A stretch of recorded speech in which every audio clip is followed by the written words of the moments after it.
We all go a little mad sometimes. Be afraid. Be very afraid. They're here. 5 years to speak about this movie. 25. In depth. It's 25 years old. Oh yeah, it is. It's the first movie I remember seeing also. So. All right, well, hi. Let's go. It's Are you already- for real though? Okay, hi, I'm Lee, and I want to be in the sequel.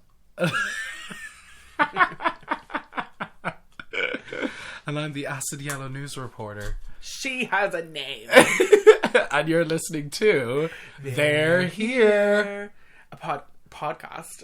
Oh god, you just fucked it up. You fucking started off saying hi also. You fucked it up again. I have AstraZeneca. Hurry up and fix it. A discussion And dissection. of all things horror. Fear. And the macabre.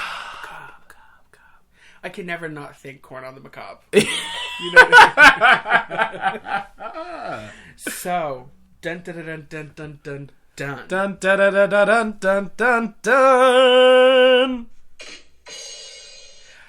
This is the one I've been waiting for. I've been waiting my whole life. Today we are talking about my personal favorite movie, not just scary movie. Scream. Wes Craven's. I love your work. That one really goes on for a bit, doesn't it? It's called a soundbite, not a sound clip. So we're talking about Wes Craven's 1996 absolute, at this point considered classic. Deep Scream. friend of the pod. It really is. It's the reason why I like horror movies as much as I do, and in the way that I do. It really informed how I judge horror movies. You know, it's referential, it's clever, it like looks cool, and it's like the weirdest perfect blend of being genuinely funny and also being genuinely frightening. Yeah. You know, I think it's just like, to me, it's like the perfect movie. It's that cross. It's meeting us at the midsection between hooking and comedy. You know what I'm saying? It's On the corner. done well. It's right on the corner, selling its ass to millions of horror fans across the world. Yeah. And this movie kind of 1996. 1996, a week and a half before I was born. Written by Kevin Williamson. By the way, happy birthday. Happy birthday! I'm 25, and so is Scream. But It's prophecy. but also, yeah, that's Like one one of the can't reasons help but see it as a conspiracy theory almost. she's been dying to use the soundboard since before Christmas. Can you tell there's a whole new soundboard? I'm so excited. We didn't have these for Night Before Christmas. Written by Kevin Williamson, who, to me, like, when I was younger, it was like that combo of Kevin Williamson and Wes Craven together was just like, it was like, just like... It was the Holy Trinity. But it was, though. It was like, fuck. Like, Wes Craven managed to, like just contribute so much to the horror genre. Absolutely. And, like, have completely, like, separate things. Yeah. Like, I was saying to you yesterday, he gave us Last House on the Left, Hills of Eyes, Nightmare on Elm Street 1, 3, and New Nightmare. Yeah. And Shocker, I think, like, the same year as Scream, or, like, the year before Scream. I love it. There's also, like, so many crazy, crazy horror movie references in this movie. It's great. And not just, like, to other horror movies, but to his own movies. Yeah, which for is real. absolutely crazy. Yeah, I some love of them are that. actually quite cheeky. We get a lot of them in, like, within the first, like, 5 minutes. Yeah. That little spar between Drew and... I'm just going to refer to her as It's Drew. Oh, Drew. Her name is You Casey know her. Becker. But that little, like, spar between Casey and Ghostface, it's, like, full of little horror references. Like, this is Yeah. a movie full of us's. But it is. It's like, this is a movie where everybody knows the rules relatively, you know? Yeah. At least this whole group does. Like, everybody is constantly referencing horror movies. I do think, like, that's where Wes Craven does that really, really well, especially with this movie, is because he... The fan really jumped out. Yeah, it's like, it's where Wes Craven was like, you know what? Because like right up until that point, and then especially afterwards, right up until that point, you have all of the cliched horror things. So if you have sex, you die. You do drugs or drink, you die. You don't say I'll be back. You don't do this. You don't do the blah blah blah. The token character dies first. This person goes last. Yeah. The blah blah. There is so no like token when characters in this movie. Everybody's white. Everybody's white. So like the thing with this was the fact that he subverted so many of those rules, and yet still reintroduce them in a smarter way, i.e. I was saying Stu says he'll be right back. Yeah. He's only saying it because he knows he'll be alright. And he also But he knows- still yeah. does die in the end. And he knows the rules. That's why it's great. Well, I suppose Kevin Williamson's very clever way of being like, see, huh? Yeah. Huh? But it also inspired so much more afterwards, because like you see a huge amount of spin-off sequels, or not sequels, just like spin-offs from this genre. Like you have, I don't know, I don't know what you did last summer.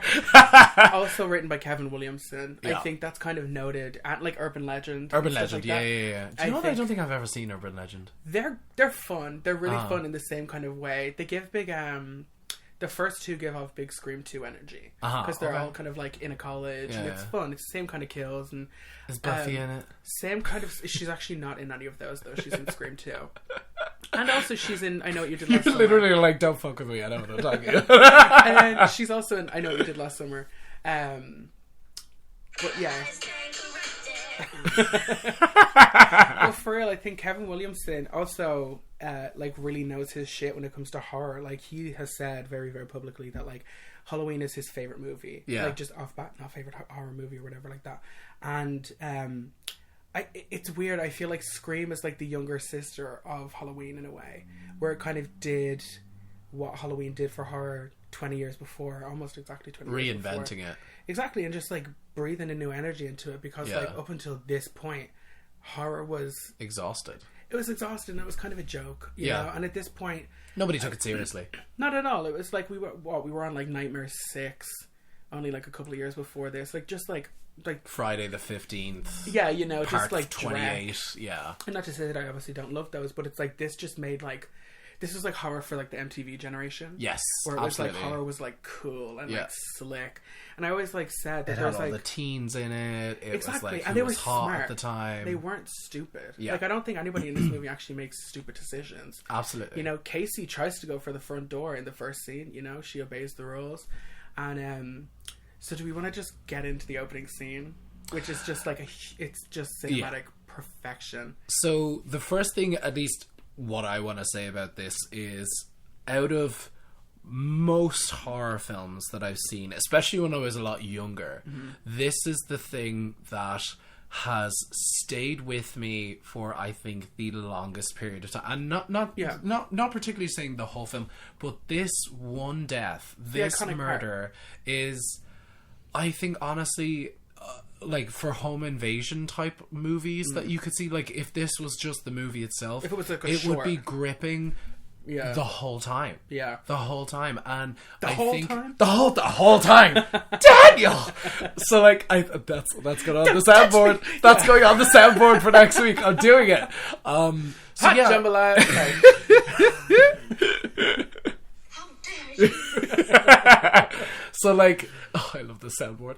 So like this scene to me has laid a huge impact on how to create an intimidating character, especially because I'm writing a book. But like it's like scenes like this, because they're so memorable in certain ways, i.e. the intimidation through the prank phone calls. Yeah. Then the guessing games. Then obviously the her boyfriend's murder. I can't remember his name. Stephen Orth. Stephen Orth. So like it's horrifying. And then of course obviously just the really upsetting thing is like she's so close, but she was stabbed in the chest and then she was punched. She was strangled, and that's why she couldn't scream. And like it was just so heart-wrenching. It's so nightmarish. And it was like It was right there, and I always had this vivid image, and I didn't realize until years later that I thought she was strung up with her intestines. Yeah, I think I but might have she interpreted wasn't. that way. Yeah, 'Cause but they're out. They're out. just They're on like the hanging floor. there. Yeah, and like that I think was her boob is also kind of partially out. Like all this, because whole like part of her chest is jumper exposed. was like ripped while he was getting away Yeah. stabbing her. But yeah, it was The just dummy so of Drew powerful. Barrymore. It's so funny looking because it's Drew Barrymore. You know, it's almost true. But no, for real, this one I remember so vividly watching when I was a kid. Again, like I said at the start of the episode, this is like my earliest movie memory is me. Me, my mom, and stuff, and like all of my uncles like credited into my nanny's sitting room. Yeah, watching this movie on video, which I still have. I still have those. You still have the video. I still have the original 3 VHSs. I have most of my movies are just like the digital versions, just downloaded. Now these are ones for me where I'm like, this is like a relic from my childhood because like you held on to it. Yeah, I watched this movie as often as I could, but this opening scene used to really upset me, because I always thought Drew Barrymore in this movie looked kind of like my mom at the time when I was younger. You know, like similar like haircut and similar kind of like styles and stuff. So I remember this movie like, I was like, he's killing my mom. Like I remember just being, like, traumatized by it. But again, we've said like in a bunch of episodes, so if something scared me as a child, my mind was like, go watch it again. Like go see it again. That's what I wanted. And I think like 25 years later, the opening scene to this movie like never loses intensity. Never. Like, and I know exactly what's going to happen every time, but it's like when her parents just roll around, when you first see them like up the road, it's oh, just stay there for like a couple of seconds. And then it's like, I think people like criticize this scene a lot by being like, why did she stand there for a second? It's like, I also probably would be like, oh fuck, if I just came out and saw my boyfriend with his insides on the outside. You know? And also there's 2 killers in this scene. Yes. So one of them was in the house, and then, because I don't actually think one of them jumps, because like there's a scene where she's standing there, like right when the parents are coming around, and she gets like jumped on or whatever like that. I don't think that's the same killer that was in the house, because he's like outside. He's like at another side of the house or whatever. There's actually a breakdown of which killer was doing which killings on YouTube, where there's like a live play out of where everything is speculated to be. I'll link that on the Insta or something. But, I think that's something so interesting is like, because while I was watching, I mean, like, spoiler alert, if you haven't seen it, it's fucking 25 years old literally this year.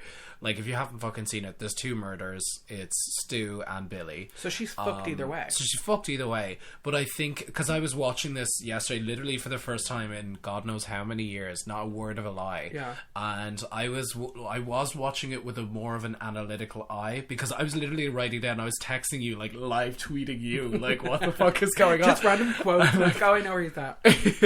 And I was, like, looking at it and, like, I know that's Stu. And I know that's Billy. And you can hear it when you're actually trying to when they attention, like get hit, or you can very definitely hear like the different kind of grunts and stuff. Yeah.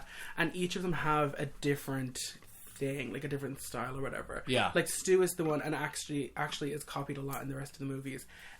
Stu is the one that wipes the blade with his hand or whatever, and that's kind of like a ghost face trope now almost at this point, is to clean the blade. Very dramatic. But oh god, I almost can't even speak enough about this movie. Like literally. Okay, like, let's just talk about it. So, can we just talk about that little like flashing title sequence between the phone call, an actual audible scream, that's more white scream titles, then the red scream title, and then it just fades to the phone call. Yeah, and we can hear at the same time, we can hear people getting zipped up into costumes. You can. Oh, I never even noticed that. I'm telling you, everybody, if you've watched the movie before, I'm begging you to watch it with headphones in. Yeah. Because again, I've watched this movie like literally I didn't know hundreds that. of times. That's so it's crazy. It's the shot where we see the swing, kind of moving or whatever like that. We can hear a zipper go up. So really? And I only ever noticed that. I think because when we first started this podcast, we were originally going to do a Scream episode and a Fog episode as like our intros. They were like spoilers. Whatever. We've said it okay, on you know what? so many times. Tell me about that, because like I mean, you might as well talk about it now, because we're fucking talking about the movie. Or Scream. Like, no, your origin story. Oh, okay. Well, yeah, for the podcast and stuff. Yeah. So, like, my little, like, intro... Sorry, just for context, I just want to say that we did have this plan where we were, like, you were going to do Scream, and then I was going to do The Fog, because those are the films that were, like, very quintessentially, like, this is Lee and this is Nathan. Yeah, So like if just I for had one to context. represent my taste, this is it. Yeah. And I had loads of these notes from then. But yeah, my little like intro is like a Tatum quote. "Oh no, Mr. Ghostface, I want to be in the sequel." Yeah. You know, and she also coins the term Ghostface because the name for the costume on the bag is like it's like Father Death or something like that. Father Death. Because it's a Grim Reaper costume. Yeah. But it's so scary. It really is. And like this costume could have looked. Is she though? It is. It's also inspired by the Munch painting, the Scream. You know. Yeah, but And this went through a lot of redesigns to kind of get to where it was. Some were more like monstrous, like outrightly kind of creature-ish, you know. But Cool story, bro. whatever. We're literally here to talk about this fucking movie. But there's just one scene where it's right after she gets the question wrong, and like poor girl, you know, where it's like she got the first one right. You know, where she guesses Michael Myers, and we hear the little like do do do do do do on the track. But cue the track. then she guesses Jason wrong or whatever. We when don't that thing have comes that to budget. the door. But it's such a good question. Like the questions are so threatening. Where it's like, because I want to know who I want to know who I'm looking at. Yeah. Oh, it's so good. And then it's the It's that the call is coming from inside the house moment. Yeah. Again, like this opening scene, the It's selling that the thing. zoetrope moment where like the background just like Yeah. it's that. There's like a drop in the score where it goes. It's like it's like real primo. Also, the score done by Marco Beltrami. Oh my god, the score really. What else really, has he done? He's done the a few rest of things. the Scream movies. He did. I think he did some like Spider-Man movies and stuff like that. I'm not sure, but like he works. He does the thing, you know. And once that thing comes to the door, where it's like, what door am I at? It's so threatening. Yeah. And then when you know there's two killers, it's like she was fucked. Either way, she never would have had a chance. But we don't see Ghostface like properly, like full costume. Oh, he did the until Fear he Street runs out. movies. Well, there you He go. did the Fear Street movies. I still haven't watched those. Neither have I. I wouldn't be bothered. It's the goosebumps energy of it all. But also, I think there's like lezzing out and stuff in that movie. So Lesbians, we don't support them here. they're not real. Like, it's only a movie. But it's that scene where she runs into the house, or she runs into the kitchen from the sitting room, and she grabs the knife, and you can just see, and she's just standing there, right? And then we just see Ghostface run like through the corridor. Run, yeah. It's so good. Yeah. You know, it's like he really is just like this, like an apparition of death. Like this ghost. Like the costume has great movement to it and stuff. And also, this is the only time they use this mask is in this movie. Like the mask changes like very, very slightly from movie to movie. But like the original Scream mask has like a much bigger forehead, and the hood kind of like lays more flat at the back, where afterwards it kind of becomes more of like a straight up like gown almost, you know. Very Ku Klux Klan. Well, very though. It is very that. Like, because they also had alternate versions of the costume itself where it was white, and it was like, ooh. Oh, that's no. White cloaks. Oh, don't really- even just white imagining that. Yeah. Can you imagine for the second movie? Oh, my god, for the opening? fucking hell. Again, we'll get to Scream 2, 3, and 4 as well, like soon. But Oh god. fuck, this opening, it's just like, it's such a masterclass in tension, and it really, really like it keeps it like right up until like you see her, you know. Yeah. It's like the scene never lets you relax. No, At there's all, a even with the huge popcorn, tension the whole you know? time. And then there's a Yeah. fire. Yeah. There's all this kind of stuff, and then when her parents, Which come never up- seems to get any bigger. I love that in Scary Movie they have it, and it becomes literally like a hot air balloon. Almost. This is actually something I was texting you about. It's like, it's hard for me not to reference the Scary Movie while I'm watching this. So I keep thinking like he's gonna turn around and be like, "What?" over the phone. She grabs you the know what I mean? banana. And Yeah. yeah. Or Casey Becker's like running through she starts like stops in front of the sprinklers. Yeah, throws her hair back and shit. But we were even saying that last night though. The opening scene for Scary Movie is like a very, very well done recreation. It is, though, yeah, it is done really well. Also, Scary Movie being the original title of this movie, and I'm Yeah. glad they went with Scream. Yeah. Scream does make a lot more sense. It does divide itself from anything else really that was at the market at the time, and I do think Wes Craven, you know, we got to give it to him. Deep friend of the pod. Yeah, he was literally you know, like one of my heroes when I was a kid. Like that Yeah. sounds so tacky, but it was like him and Stanley were like two men I really wanted to meet. When I was wherever younger. you are, past, present, future, we're gonna send you a dinner platter. It's gonna be good. We promise. We're gonna do it. You know, not an excuse. You can always send a lunch platter. Yeah. Me pissed off at Wes Craven's ghost for being late or whatever. So, when it comes to like this sort of the actual death itself, I love how that it's literally just that one moment of that slow motion, and you can see the blade go right in, and it's not even like down like this. It's sort of sideways like and through inwards, like through the arm, yeah, like through the chest. And then, like, it always looked to me like, and because specifically just because it was slow motion, I was always just like you could feel that going. It goes in all the way slower. in, goes up to like the hill. Yeah, kind of. It was just awful. And then he pulled out her titty implant. But like, I always thought that was a block of ice when I was a kid. I didn't know if fucking. Oh yeah, I don't know. If, like she had a cold heart or something. Like that was my fucking. Like, oh my god. Whatever.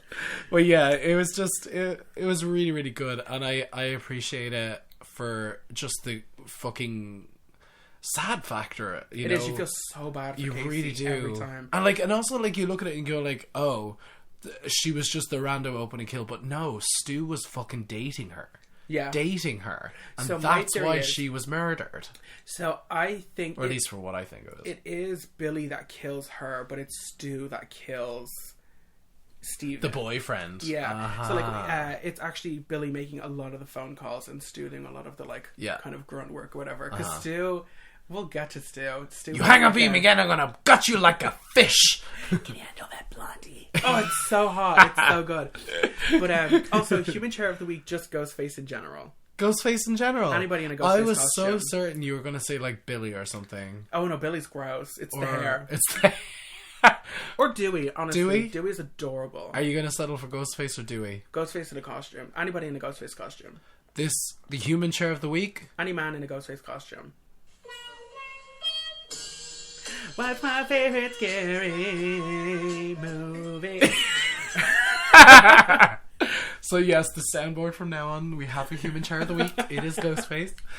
So yeah, I really do. It's so violent, and you feel so bad for her because she makes the right decisions, and she can hear her on the phone. The mother can literally hear her. It actually does make I tear up every once in a while when I watch this movie. Cause totally. She's running around and she's like screaming out for Casey. Yeah, it's where there's like a moment where her mom calls out her voice and her voice kind of like breaks a little bit, and I'm like, oh shit, yeah. And they don't even know. Yeah, and it's happening like right over there. Yeah. Like, it's happening on their lawn if they stayed outside for an extra second. Although my thing always was like, if I was her, I would have thrown the phone. I would have made some noise. Yeah. You know, but then also, what are they going to do? Because there's still two killers. Yeah. They still could have very easily killed the parents. But the Halloween reference in here where he's like, I want you to take the car and go down to the Mackenzie's house. That's what Laurie says to the kids. Yeah. And then they switch this up in Halloween H2O, which is basically one big huge Scream reference. They say go down to the Becker's house. Oh, wow. Right? Isn't that like a cool little thing? Yeah. Also, the Mackenzies are going to be somewhat referenced in the new Scream movie. Wow. Like, yeah, I think that'll be pretty cool. I think let's save our I don't think you theories till the end. Let's save our theories till the end, because I do think that we are literally on the cusp of watching the fifth movie in the franchise, Five Cream. Comes out 5 Cream, yeah. Comes out in 15 days. So not next week. The week after. It'll be your choice. Yeah. And then the week afterwards. Because we're going to do a review. We're not going to do a retrospective. In a few, maybe next year, the following year after that, we might do a full retrospective of the film. But we are going to, same as like what we did for Candyman. I have no problem doing like kind of like a weekend of release. Yeah, yeah. We're gonna be doing a review of that. So stay tuned. I have the day blocked off. I'm going opening night. I'm going to see it in 4D. We're doing it. Yeah. But so then we get to the Nightmare on Elm Street kind of little portion of the thing. I love these references. I honestly like the amount of like he looks exactly like Johnny Depp. Literally everything is just a reference to something else and a cross-referencing to this and breaking of fourth walls and all of this type of shit. Yeah, they're like almost close to like looking at the camera being like, we know. Yeah. You know what I mean? Like, literally, they just need to turn at the camera and wink. You know, real. that's all they have to do. That's how meta this fucking film is. And you know what? This, I'm literally just talking because I only watched The Matrix 4 the other day. Oh, what was it like? Was it the worst? No. Was it the best? Okay, no. not hating something. Is it worth not the same watching? thing as liking it. Sure. Oh, you know? I don't know. If you like that sort of thing. Yeah, if you don't want the first 3 films ruined on you, don't watch it. Oh, is it It's a not huge worth retcon? Yeah. Without giving too much away, yeah, it's a huge retcon. hate The Matrix. So, like, short of, like, winking at the camera, this film is meta as fuck. And that's why I was talking about The Matrix, is because the Matrix 4 movie is... Its whole theme, like, the second and third movie were about Eastern philosophy and religions and all of that type of thing. The Are they, like, new nightmaring it? Sort of. That was a spoiler, like, that came out, like, a year ago, Yeah. though. So, like, but the Matrix 4 being as meta as it wants to be, literally at sometimes does kind of throw it in your face, and they practically do wink. Remember at The camera. Matrix? Huh? Yeah. Remember You know what I mean? 1999? So Remember like, Black Leather I Coats? just want to go Oh, back. God. No, So, going to see the other Spider-Man the other day, I could tell visually who was there to see The Matrix. It was like Columbine up in there. There was oh my god! Nathan. When I walk into a cinema and I see dudes with tiny little circular glasses and black leather trench coats.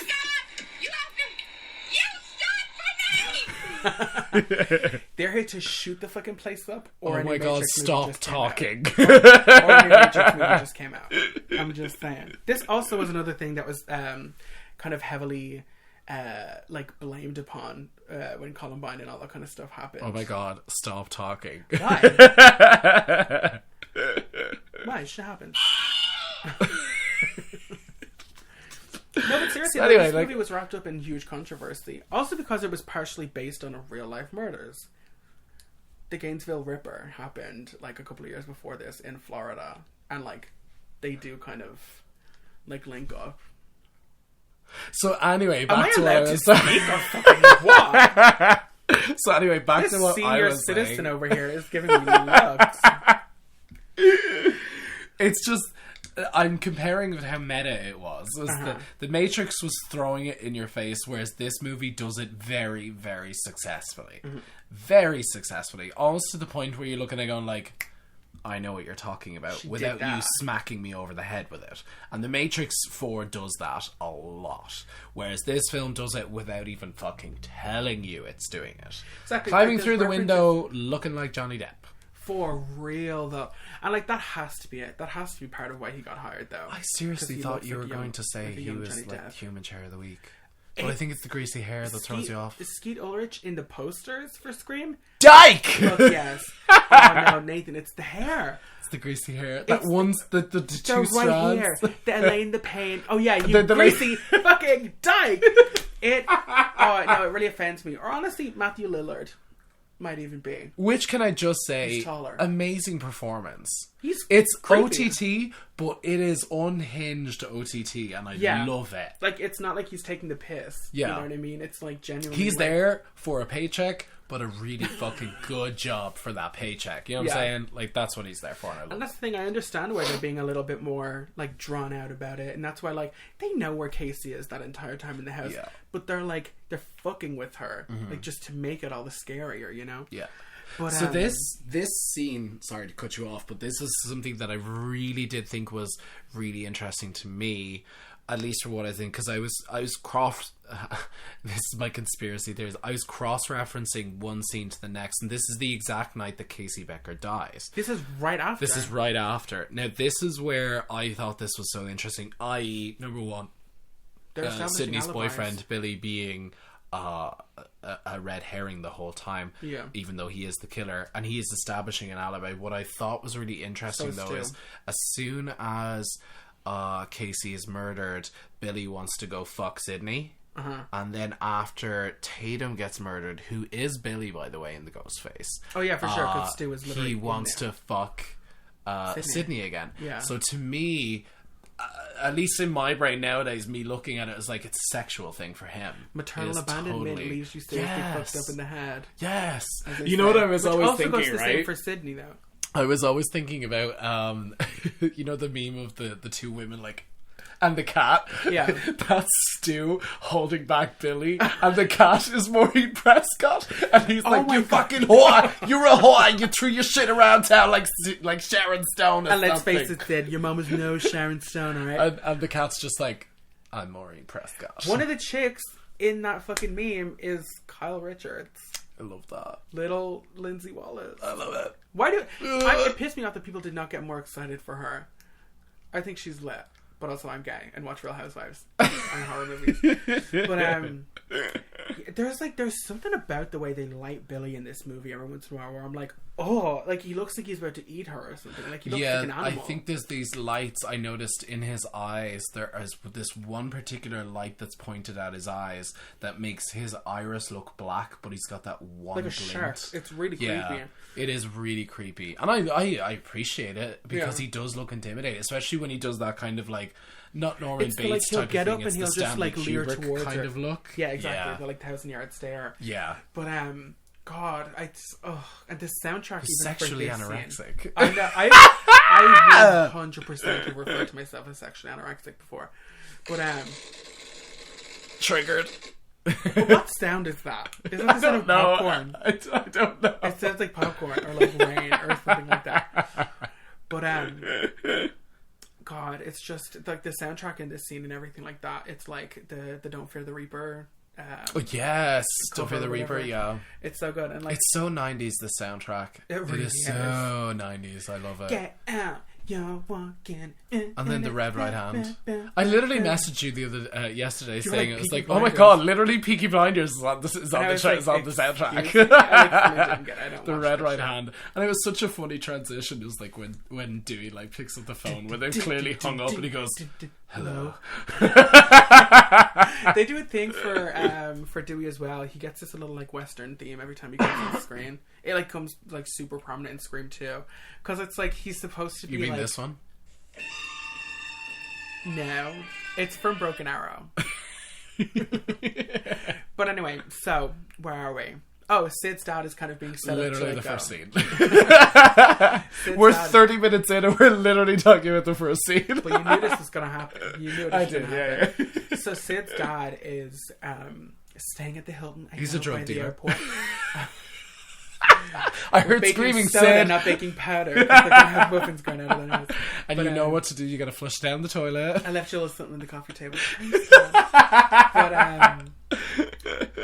yeah, so Billy like sneaks the fuck in a la Glenn in Nightmare on Elm Street, kind of exactly in that same way.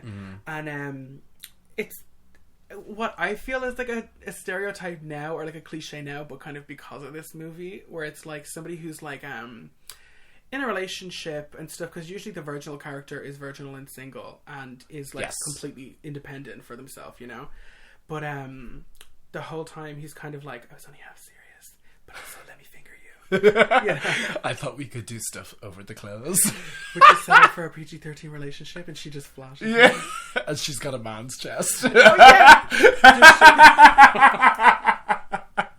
It also does hurt that these two those two movies came out literally like 4 years apart. Yeah. Like they're so close. But then we get to school, and Tatum's like, it's a circus. I love it. And we have fucking Linda Blair as one of the interviewees. Yeah, it's crack. There's a scene afterwards where I think it's where they get back to school. It's a couple of scenes from now where she's like, Sydney, how does it feel to almost be butchered? People have a right to know. But it's so gaudy. She's in like half a leopard print, half zebra print suit, you know. And we see Gayle from space in her literal. I literally have her as UV the neon acid yellow green. news It's reporter. insane, It's but I great. love it. I do. Gayle Withers, who's like, she's the one. Like, she's like, I dare say my favorite character across the series. Yeah. She gets kind of the most arc, I guess. She does. Like, Sydney is just consistently like a victim who kicks ass.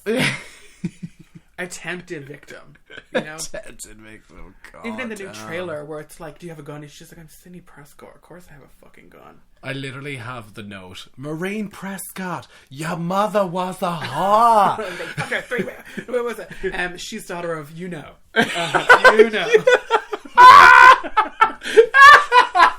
she flashed her shit all around town like she was Sharon Stone or something. Your mom was no Sharon Stone.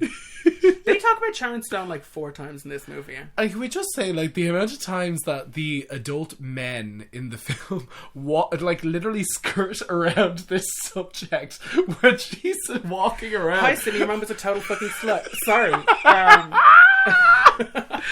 And like they bring her into the principal's office.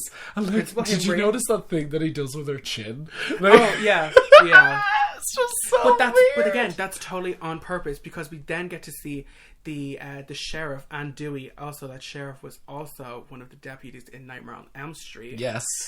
We get to see him kind of like second glance at that. Yeah. Because again, everybody in this movie is set up to be a suspect in one way or another. Because even Dewey towards the end and Gayle, they both get little like kind of creepy like pieces of music that go along with what they say. Mm-hmm. You know, because he's like, I thought it might be a nice night to take a walk. And she's like, okay. But like he like does the like flashlight under the chin to like make himself look creepy and stuff. Like I love it.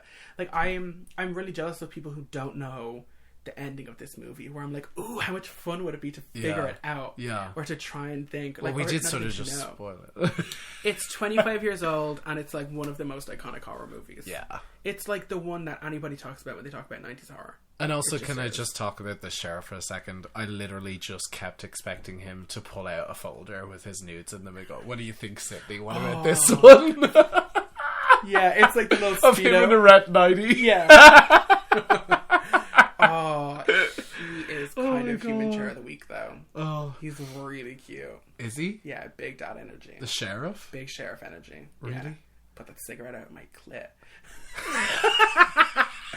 But also, Dewey though, it's actually Deputy. It's Dwight. Dwight. Yeah. Doofus. I'm a man of the law. Stop sticking your dick in the vacuum cleaner. I'm cleaning my room. No, I love that, like, consistently across these movies, everybody's like, dude's a fucking idiot. And then he, like, comes to, you know what I mean? He actually kind of doesn't come to, he kind of just puts himself between who he likes and a blade. Yeah. You know, every time. Like, he always just a stab right in front of somebody. I love it. So, when it comes to, like, these characters, they're written so well that you can't not like any of them. Yeah. And that's just fabulous writing on behalf of like Wes Craven and his storytelling and shit like that. That you're like you were saying earlier, is like that each of these characters are given sort of scenes or themes that they come across as threatening or they have a motive. Yeah. But on the other hand, some of them are even kind of offended that they weren't considered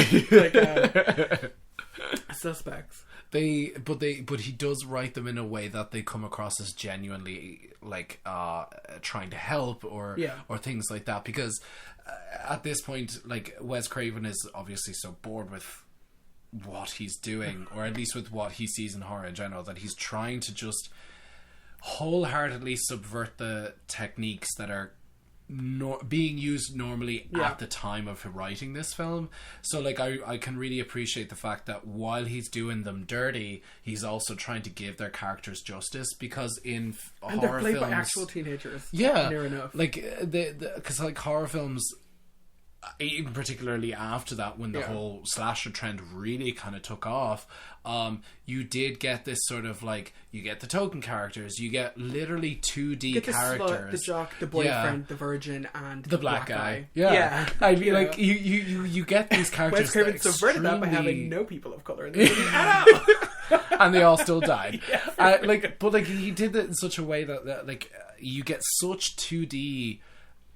Superficial characters in horror movies right up until modern days, really. I mean, like, the only person I can see now that's another reinvention is from Hereditary onwards, but right up until about that point, you just get all of these horrible, boring 2D characters that you were just like, they're get the knife. Fodder. Yeah, they're cannon fodder. They're Titan fodder. But you care when everybody in this movie dies. You feel bad for everybody, you know? Yeah. And especially because it's the Ripley thing where everybody tries to do the right thing and everybody fights fuck back. it up anyway. Yeah, they like, do. Ghostface I really gets the appreciate shit kicked that. out of him in this. Yeah, you know? which I have a theory about. Because he's also just a teenager. Yeah. You know, it's not like a big dude. It's Yeah. like your fucking friend or your boyfriend or whatever it is. I have a theory about the times that I could tell whether it was Billy or Stewie as well. Yeah. Was because Stu, I even said, I think I sent this to you in a message, was when some of the things where Ghostface sort of like stumbles or falls or gets You can hear the knocked or different thing. grunts. You can hear the different grunts, but also the fact that Stu is also very like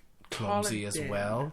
also. He Different physique. he like literally tries to jump over the couch and he slips and he falls over the couch while he's trying to go get I think it's like a beer or something, and leaving like Tatum. Oh no, he tells Tatum to go get beers while he does What something. about the beer wench? And like you can tell immediately that like I looked at that and I was like, there's another nod. There's Wes physicalities. Craven again saying like, look here's the clumsy killer. You know what I mean? It is weird. This is a movie that is not spoiled by the fact that you know that there's two killers, because you can watch it back and part of the fun again is trying to be It's like, still trying to figure okay, out who which one is who, which. is which. Yeah. Or I had a thing where there's an attack on Sydney later on in the bathroom where I don't think that's Billy or Stu.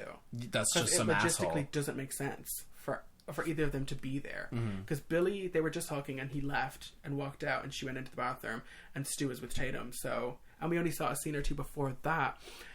Principal Henry very much so threatening students with a scissors. Yeah. And we see like people pranking Sid and stuff like that. You know? Oh, they're So, like I running don't down think- the halls with like Ghostface mask on. Yeah, absolutely. So I don't think that attack in that bathroom was either Stewie or Billy. Or Stewie. It's Stu. It doesn't make any sense. You know? Yeah. And plus he also didn't try and like there was no knife in that scene. He just kind of lunged at her. True, yeah. And it was the 90s. Everybody wore square-toe black boots. Some goth lesbian hiker boots. Well, they Love do that. They actually make a point to show you characters' feet sometimes, because like they show the police chief, he's wearing those exact same kind of boots. You know, Billy also wears those boots and shit throughout the movie. But it's like, again, I think it's very, very smart for them to kind of just pepper in little parts to be like, okay, well, it can't be Billy. Like that's way too obvious. So in your mind, you almost kind of go like, you almost kind of forget it. Yeah. You know. Well, the other thing that kind of really stuck out to me was how meta the premonitions were. So there was two that really kind of stuck out to me. Well, one was either it's some great meta premonitions or it's just great writing, and usually I would suggest it's great writing on Wes Craven's they're killing behalf. people according to the rules of a horror movie. Yeah. So, you know. Well, the thing is that when, as I flash a apple pen at you. Oh, she's got an apple pen. So, like, when it came to what Sydney was chatting to Tatum over the phone, and then all of a sudden, like, the killer rings up and says, like, oh, there's always some big-tittied girl who's usually bad at acting, and she always runs up the stairs instead of running out the front door. You know, don't watch that shit. Yeah, and, like, and again, like, I love how, like, that's subverted because, like, she couldn't run out the front door. Also, Do you know she what I just mean? does. She does leave the house initially, and then comes back inside. Yeah. It's again, that's a very, very clever way. It's like it's not the question of like who am I. The question is where am I? Yeah. It's your front porch, you know. And he is just on the inside. Yeah. But that scene when she goes out because she thinks it's Randy or whatever. Also, like we haven't really like got to Tatum yet though. Tatum is like Dewey's little sister, but she's like fairy godmother Rose McGowan. I fucking love Rose McGowan. Deep friend of the pod. Friend of the pod. Where the fuck were we? Deep friend of the pod. Rosie McGowan. Oh yeah. So like Sid's dad is like out of town, so she's like staying with the Rileys. And he's drug dealing. For sure. In Mexico. He really is kind of number Which one is another suspect red for the whole herring. movie. Yeah, for the whole movie. Yeah, that's another thing is like they're sort of sprinkling it in, saying like it's her father that's doing this. Yeah, like they're going on the lead. Like they're looking for Neil Prescott this entire movie because they think it's him. Yeah. Like even up until literally the party, they think it's him because they find the car in the bushes and shit. And they're like, "Fuck, that's Neil Prescott's car." Let's go.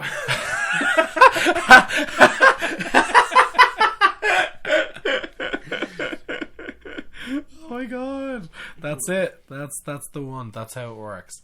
But the other thing was that when they were in the video store and Stu is talking to Randy about who does he think the killer was or is, blah blah blah, and he literally says it's if you were the number one suspect in a killing spree, would you be standing in the horror section? It's in poor taste. It's like he even says like her dad's body will come popping out of the last reel somewhere. Like I literally had that as quote, and I was like, this is it. This is literally either a premonition because everyone was just like, oh, that's a good thing to say, or Wes Craven's perfect writing, which I firmly believe it's his perfect writing skills. And then he literally says, as he turns around to Billy, he literally just turns around and he says, "It's Billy." He says, "The dad's a red herring. It's Billy." Yeah, her dad's a red herring. It's Billy. Like they literally screamed it at the audience. Yeah. As Billy comes into frame, and I'm just like, oh my god! Like knowing now what I knew, that I'd look at it and go like, holy fucking shit! Because they're holy both there. Shit. There's like he's literally like a killer sandwich. Yeah. You know, because he's there and they're eating each other's ass. By the way, they're very, very gay, and that's the thing. I don't even think that's like unintentional so much. Oh yeah, at least on Stu's part, because we kind of get that Stu is just like kind of the little helper. He's kind of the runner. Yeah. Or he got kind of like sidewinded into what Billy wants to do. Yeah, exactly. Like Billy's whole thing, like he's got like not even that great of a motive, but then like Stu is like peer pressure. You know, like that's his whole thing. Yeah. Or the fact that he is in love with Billy. But well, yeah. But I do want to talk about Gayle Withers a little bit. Because fuck Gayle Withers. Super bitch. No, yeah, I was literally saying it to you, I was like, you can be a bitch, but you have to be that bitch. Yeah. And Gayle Withers is that bitch. Yeah, they never make her any less of a cunt throughout these entire movies. But it's like, that's like, I think that's why she's like right up there with Sid for me as like final girl scream queen, like absolutely top level, because she survived every movie also. Yeah. You know, and she's always in the finale in all of the movies. You know, she's instrumental. She fucking saves the day at the end of this movie. Yeah, she does. It's her. Like, she's the one. She's the one who first shoots Billy, I believe. Yeah. And then Sydney finishes him off, right? Also, she's there to like investigate. Like, if she hadn't shown up again, like all of that could have been just theory. Yeah. You know, if Gayle was gone, like that's the whole true. ending would have been completely different. But anyway, this acid yellow fucking suit with her body shaming, telling her cameraman, "You 50 weight over pounds, fucking tubble right ass now."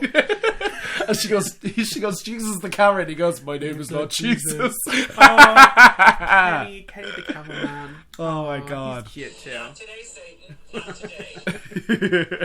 she's such a cunt, but I love her for that. You know what I mean? Exactly. Like, they never make her unlikable. I think they tried to in this first movie, but also I think it's questionable to put a camera into a house party of a load of like quote unquote 18-year-olds. It's also illegal. Also, Dewey isn't doing his job because he comes in. He's like, "Give me that," and she's like, "Nah, just kidding." Time. Yeah. He goes, "Go easy and watch the driving." And then they all drive. They all drive. Yeah. With the Rise of the Valkyries playing in the back, or they're like singing. And like, even when like, can we just say like how quickly they were when Randy gets off the phone saying the principal was let's go book this party. So quick to be like, let's go back and see that. She's like, Mr. Sweeney's been fucking gutted and hung. Let's go. Wait, one of us is missing. And I'm not there. Oh my god. But, I love that. So the idea, I mean, I don't love that, but you know what I mean? But the idea of this scene with Sid when she wakes up, they have the whole like what's the he's drug dealing, he's got to lay low for a while. His dad, I literally wrote that down. I was like, also her dad's not registered at this was like after like Sydney is like, I'm trying to fucking catch flies here. Sydney is attacked for the first time, and they also like, they're trying to get a hold of your dad at the Hilton, but he's not there. He's not registered to there. And then literally just go, also he's drug dealing and he's got to lay low for a while. But I always wanted to know. I was always curious. Where I'm like, how long have they had Neil Prescott?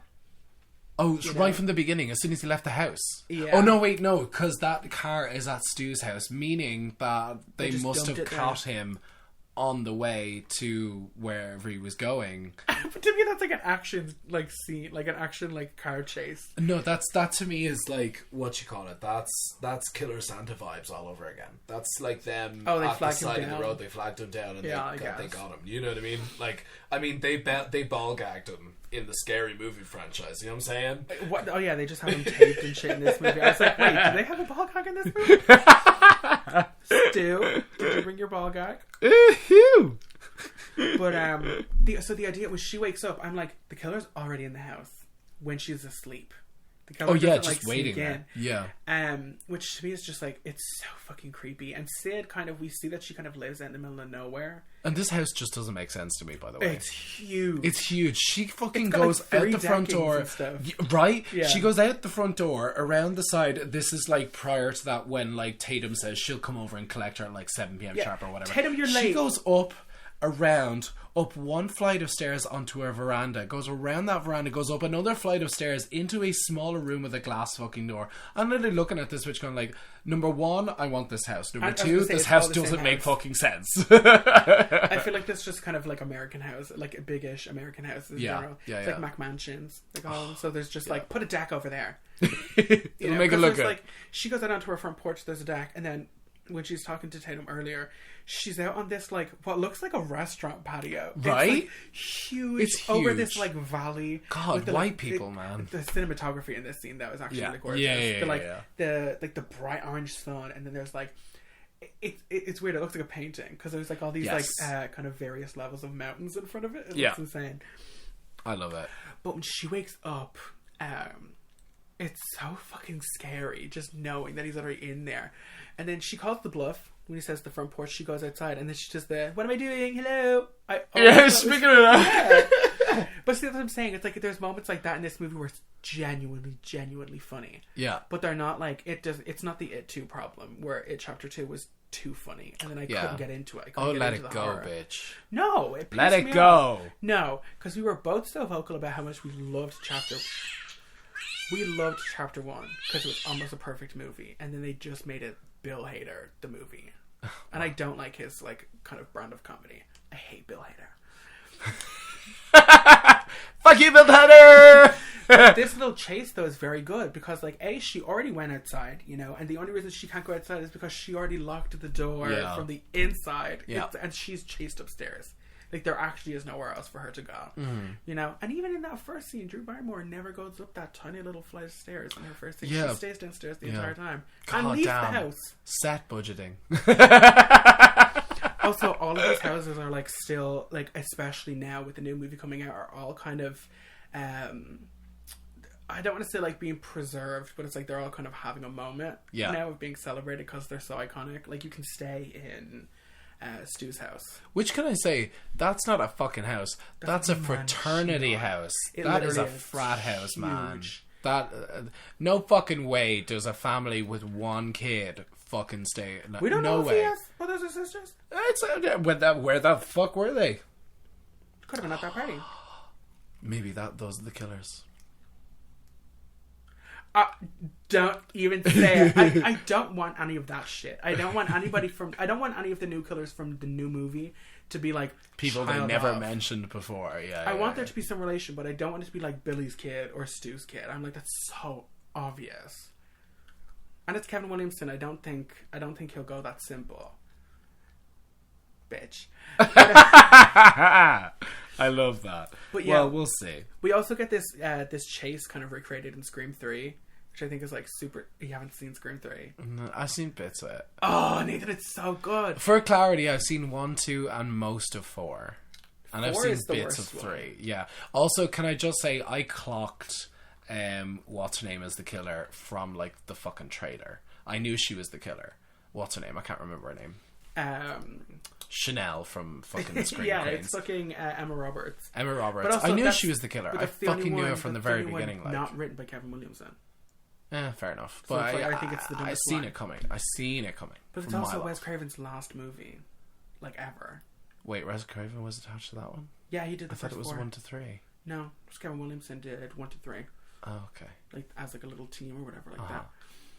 But that's also why we get like some of the cast that we get, because he was writing like Dawson's Creek and stuff like that. Like that was his thing. So that's where we get kind of. I know she was in Party of Five, but it's like we get that little connect. Like all of these people were relatively known-ish at the time. But also, wait, just before we like move on, the shocker of Drew Barrymore dying in the first 15 minutes was huge, because she was the she's the like most known person in the movie. On the poster. She's the poster. She's like top billed in most of the posters, and she insisted on that. She auditioned for the role of Sydney, and she was like, no, fuck it, kill me off, like cut my shit right out. And it was, again, but that's also a reference to Psycho, you know, Janet Leigh dying in the first 15 minutes and have it be like a shock, you know. Can you imagine if she was Sydney though, or if we had just kept up with her, like if Casey Becker ended up being the main character? That'd be like super cool. Wow, I want more Casey.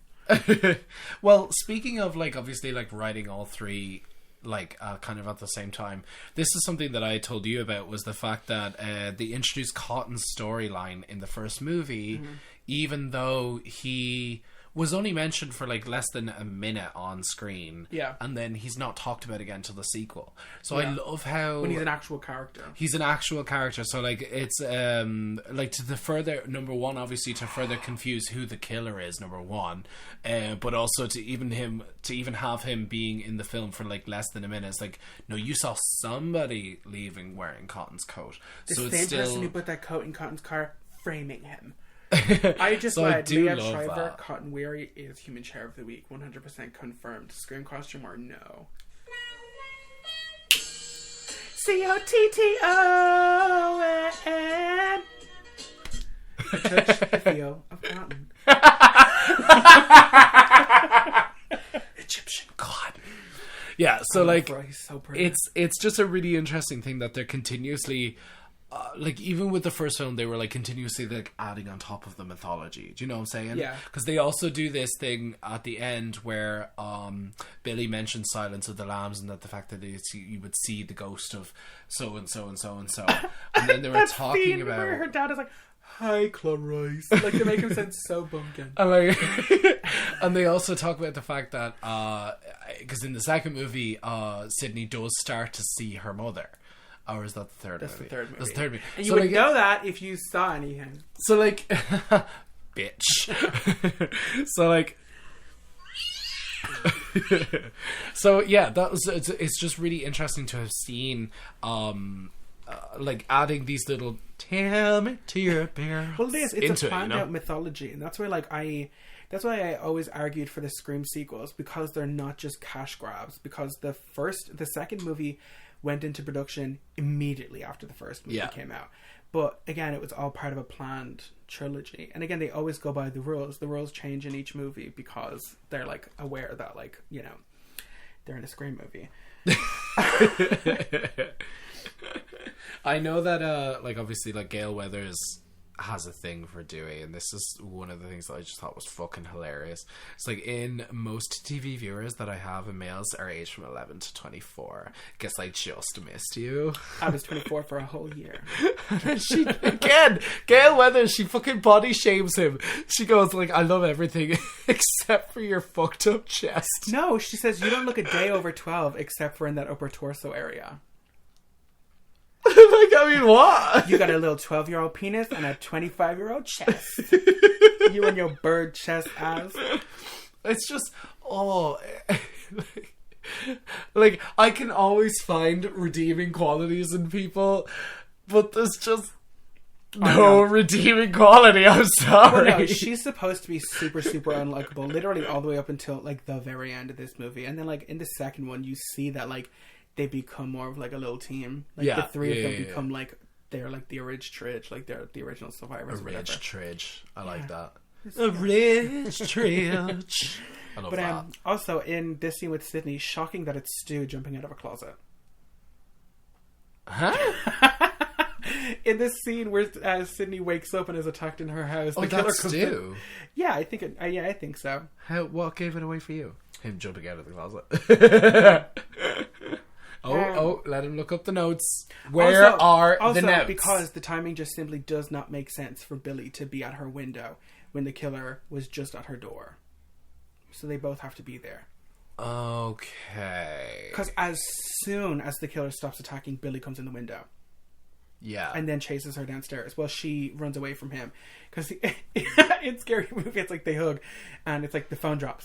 And then a knife and then a mask. And then the costume. You know? When she gets to the bottom of the stairs and opens the thing. Which is another...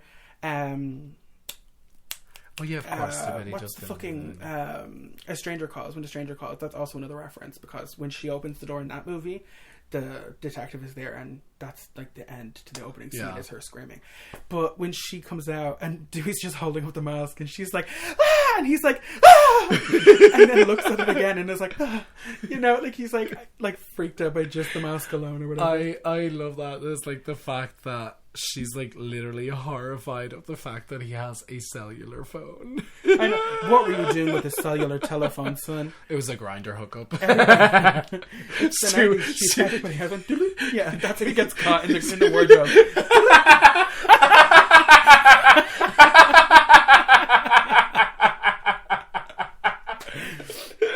Oh my god. Catching Ghostface in her pics or whatever like that. Full on lifting up the skirt and everything. That's going to be my costume next year, though, no joke. A slutty Ghostface. Slutty Ghostface, which is just going to be a hoodie and fishnets and the mask. I love it. Yep. That's it. Also, just very quickly before I get, the knife they're using is the Book General 212. I have no idea what the significance of that is. It's different than the 219. Okay. Well, no, if you know, like, I have again, no like idea what the fuck you're talking about, but okay. The knife. Like, yeah, it's no, I know, but the scream-shaped knife. Yeah, but you keep saying it as if it's like confirming in my head what the difference is. I don't fucking know. I'm proving to myself how much of a fan of this movie I am by naming the brand and type and item number of knife that they use in all of these movies. No. Also, they're just about to watch All the Right Moves, and if you pause it just right, you can see his penis. See his penis. Also, the fact that literally Ghostface is walking around in full geesh in broad daylight after them. It makes no sense. They're the only two scenes in the movie where I'm like, what the fuck is that? You know? I almost, if they had left it... Ghostface just going to buy some apples in broad daylight. Just something subtle to go to the market. Buy some apples. But see, I also think I kind of would have enjoyed more if they played up to the fact that people are pranking Sid more. Because that would have made sense to have people walking around in the daylight during the curfew while it's all going on in costume. Yes. Because it's happened before. But the idea that, like... Because when Tatum and Sid are talking about, like... When Tatum's like... You know, Sid, your mom was kind of a tramp, though. Oh, but she really is a slag, though. Maureen Prescott, I'm so sorry, sweetie, but she really is a slag, though. Because she's talking about, like, she's like, well, then why couldn't he prove it in court? And it's like, Sid, that's the point of a rumor. They call out Richard Gere. You know the Richard Gere gerbil story? No. Oh my god. Okay, so the gerbil shoving up his ass? Yeah, putting gerbils in his ass. That was like the rumor. Armageddon! Yeah. Armageddon! See, exactly. You not. She is a slag though. She really is a slag though. I wouldn't mind being a gerbil. Over Maureen Prescott's ass. Now, Maureen Prescott looks like a skeleton. A skeleton made out of a jerky. Skeleton, yeah, for real. Deep fried in mayonnaise. She looks crazy. Where are you from, Adele? My house. What would you do if when he said would go? But it's another quote from that live stream. Oh my god. What's the album about? Divorce, honey, divorce. But they literally only hired her very Laura Palmer story to like be a picture. Like she was never supposed to really. Well, I suppose like in the grand scheme of the trilogy, she would have. But like she appears again in the third movie, kind as of like this ghost mental kind of thing. As kind of an apparition, but also kind of another Ghostface costume. Because like when she actually appears like in life, it's just like it's a body bag. Yeah, like the words "woods" were written on it or whatever. Seamless and pointless. But in the third movie, they like really don't have to do much to like dress her down. Well, No, like, no joke. Maureen Prescott is kind of Prescott. Maureen is kind of a frightening looking You're literally woman. breaking me right now. I don't have anything to laugh with. But anyway, so this is kind of like when, like, the height of suspicion. Oh, we is never of Billy. talked about the Fonz dying. Oh yeah, Henry. Wait, Because he literally dies when after Sydney gets chased out of the bathroom, and that's when they all get sent home. We're not there yet, though. Okay. Because like Dewey or a deputy Dewey boy, but Billy gets arrested and all this kind of stuff. And this is where we get the phone call, you know, and the first of many punches that He Gayle says he takes in these rang movies. his dad. Yeah, it's That's when I how thought he didn't gets pick caught. up. Yeah. Yeah. And again, I love that like even after the fact, Sydney She's is still like, suspicious of him. she's like, so wait, hold on. Like, I love it. Like, she really isn't like. And it nobody comes in out this of movie- nowhere. Like, you've Yeah. completely forgotten about it right up until that point. Yeah. Yeah. But again, they also kind of like planned on that. Again, they're still almost kind of always one step ahead of her. Uh-huh. You know. Also, I think she's the least horror movie savvy person in this movie because she really doesn't watch shit. Yeah. Like, she's the only one that doesn't kind of like mocks the horror genre. Horror. Yeah. Yeah. She didn't like it at all. So we're at the police station or whatever like that, and Billy's cries out to Sydney are so funny. He's like, Sydney, you know me, Sid. It's so fucking stupid. And she's just like cutting daggers to him or whatever. And yeah, basically he's like, he's basically like, Hi, you're Sydney. he basically becomes like enemy number one, like Yes. a fucking literal Osama bin Laden, because they're like, he had a phone. And they also talk about cloning phones in this movie a lot. Oh, Where I'm yeah. like, I don't think you can do And that. he goes like, "Why do you have a cellular phone?" It's like, it's the 90s. Everybody Everyone has one. one. Yeah. Yeah, even the dad is like, In the early 2000s, I didn't have a fucking phone. I didn't have a phone until I turned like 10. Yeah. And this guy just happens to have a cellular phone. And I it's love the way we're calling huge. it cellular phone. But that's It's what like it the is. size 'Cause of my hand. It's not just a phone. It is a cellular telephone. It is huge. And it's got an antenna. They have to Yeah. like pull it up. And it's Yeah. still a flip phone, might I add. But Also, Also? he has Andrew Bolton is his dad. Did you ever see that? You know the guy? No? Andrew Bolton. Andrew never Bolton. did it for me, I guess. Oh god. Right, so you remember what his dad looks like, right? Yeah, he just Right. literally looks like an older Billy. Because he's got the same hair. It's just Billy in a suit. That looks like one of the... Just without the Like, glasses. why does that look like Matthew Broderick as Bowie before he died? Matthew Broderick in the like wedding video for Bowie and Iman's wedding. You know, Yeah. it's Matthew Broderick as David Bowie's stunt double for like Bowie's like 2000 goatee wearing era. But this is where we get like Gayle is like, I love that when Gayle shows up on set, people are like, what is she doing here? Because like Gayle already like has this reputation like pre-movie of like being a cunt and kind of being nosy, kind of trashy, Yeah, which yeah, again yeah. is very kind of reflective of the time, having like Jerry Springer and Ricky Lake and Jenny Jones and all that kind of stuff. Dr. She's supposed Phil. to be, yeah, she's supposed to be like kind of that piece of shit. Because when she shows up to the police station, people are literally like, "Fuck, she's here," you know. And she just cuts through everybody. You know? She has everybody walk through. You're on my phone, fat shit. okay, look up to feel. It was me, Gayle. I just touched the top of the breast. But yeah, Sid is coming out the back or whatever like that. Again, I also find it hard to not tie this to scary. Yeah. Scary movie. Dewey just throws a jacket on top of her head and like pulls her into the car. But like she like rocks up and she's like she's talking or whatever like that to Sydney, and she's like oh, and how's the book? And she's like, good, it comes out later this year. And she's like, I'll send you a copy. And Sid turns around and just loafs her right in the chin. It's so good. And yeah, the next scene we get to like Tatum's room, which has 2 beds in it conveniently. But Yeah, what? It's Why? I actually kind of remember that being a thing Was it when I was younger. Dewey's bed? No, Dewey's in the back room with the Hoover. But it's like, I'll send you a copy. Bitch went down. I'll send you a copy. Bam. Sid. Super bitch. I love that. And then even here, we kind of get like a casting some doubt on Tatum, where it's like, I knew he was too perfect. I knew he had to have a flaw. Yeah. So it's kind of like, ooh, is there a mingling there? You know? Yeah. Yeah. I again, like this is one of those things where I looked at it and I went, oh, Dewey. But he's picks adorable. up the phone after she's hung up the phone, and he just goes all with serious. his gun. He's got his gun, by the way. He's got his gun. Yeah. It is I love it. And he goes, hello. It's such a, like it's so serious. Like Dewey, this entire series is just trying to get people to take him seriously. Yeah. And everybody's like, no. And I think I'm 25, ma'am.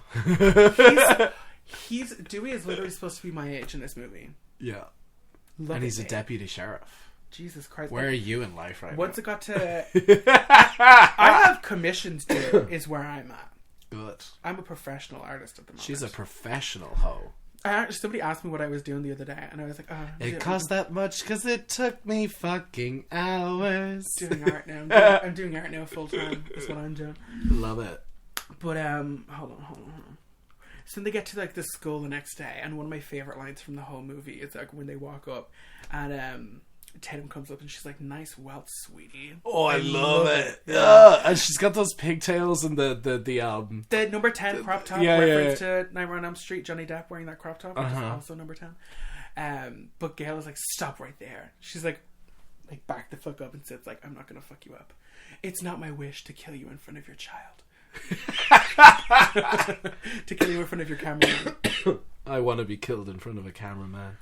Oh, but it's so good. Like, Sid and Gayle have, like, such a good little banter throughout all of these movies. Yeah. Even, I think it's, like, literally right up until the third movie, they, like, actually aren't, like, friendly with each other. It's just kind of like oh, hey, you also survived that thing. You know? And then even, like, Sid and Dewey's relationship, like, as they grow throughout these movies, he really does become, like, surrogate big brother to her.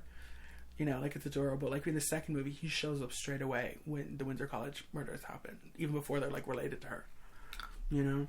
Cool story, bro. Are we going to talk about this movie or not?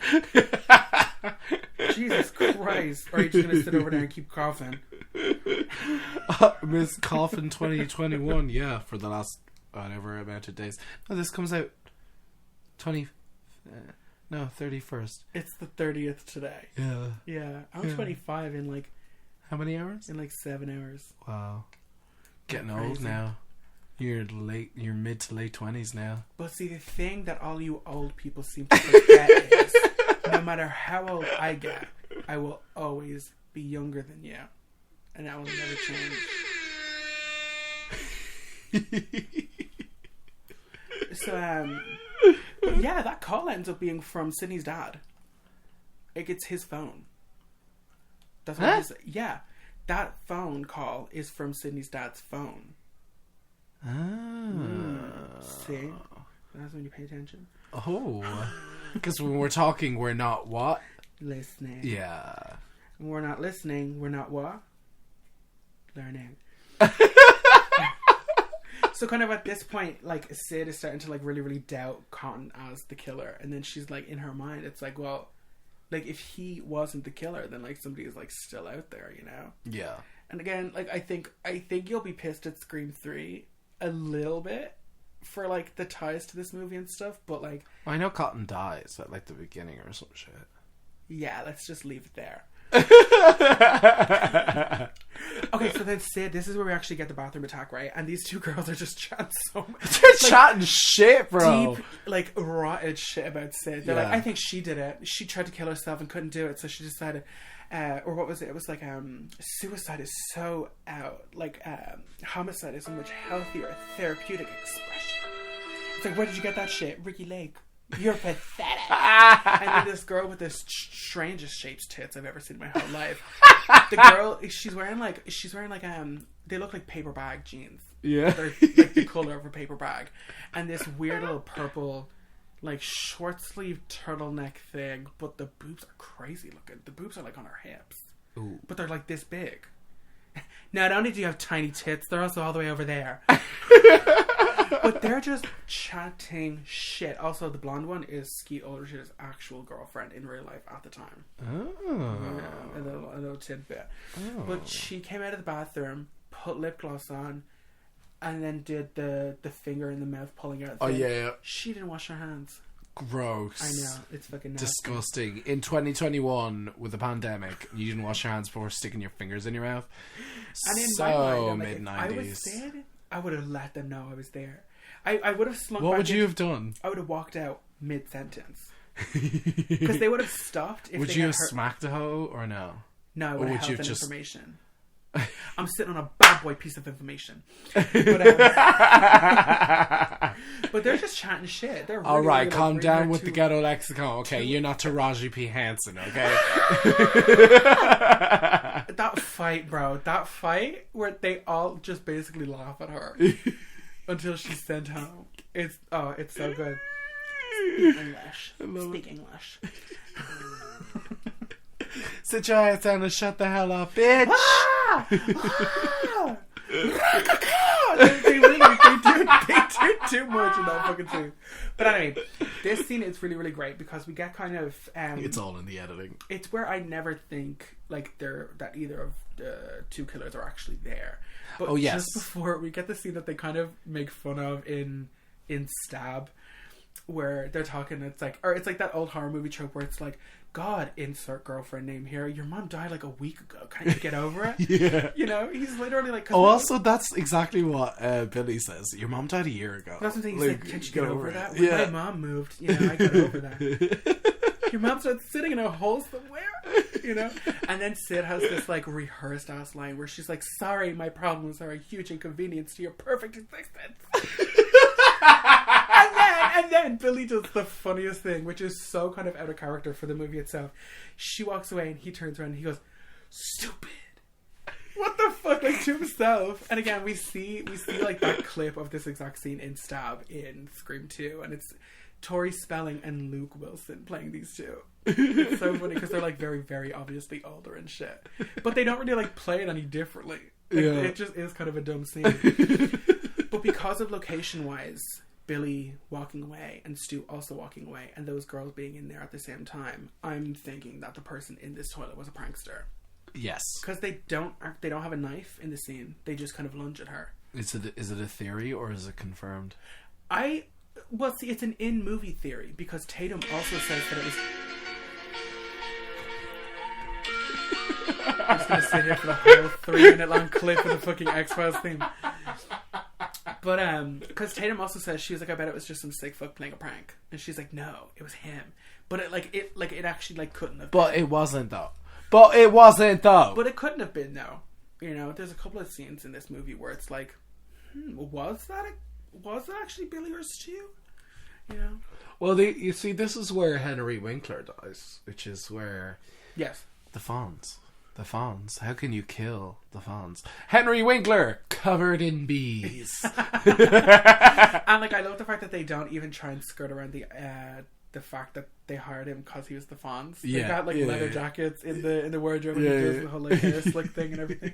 Also, he's just terrified of reflections. Mm-hmm. Every time he sees himself in a mirror, he literally like, even if it's his own reflection. You would know that feeling, wouldn't you? Of looking, Nathan, I look at myself all the time. Well, Nathan, you don't even have a mirror in your room, so why are you talking? Why are you talking? There's not one reflective surface in this fucking place. Well, it is. It's just really tiny, and it's over there. Cover it up, Medusa. Look at you over there. Yeah, there's a funeral. Guess what? If you had a piece of shit in your face, you wouldn't even know about it. I know. It's a good thing I do know that there's no shit on my face. It's a good thing that There's I something on my face. Shit on my face every day.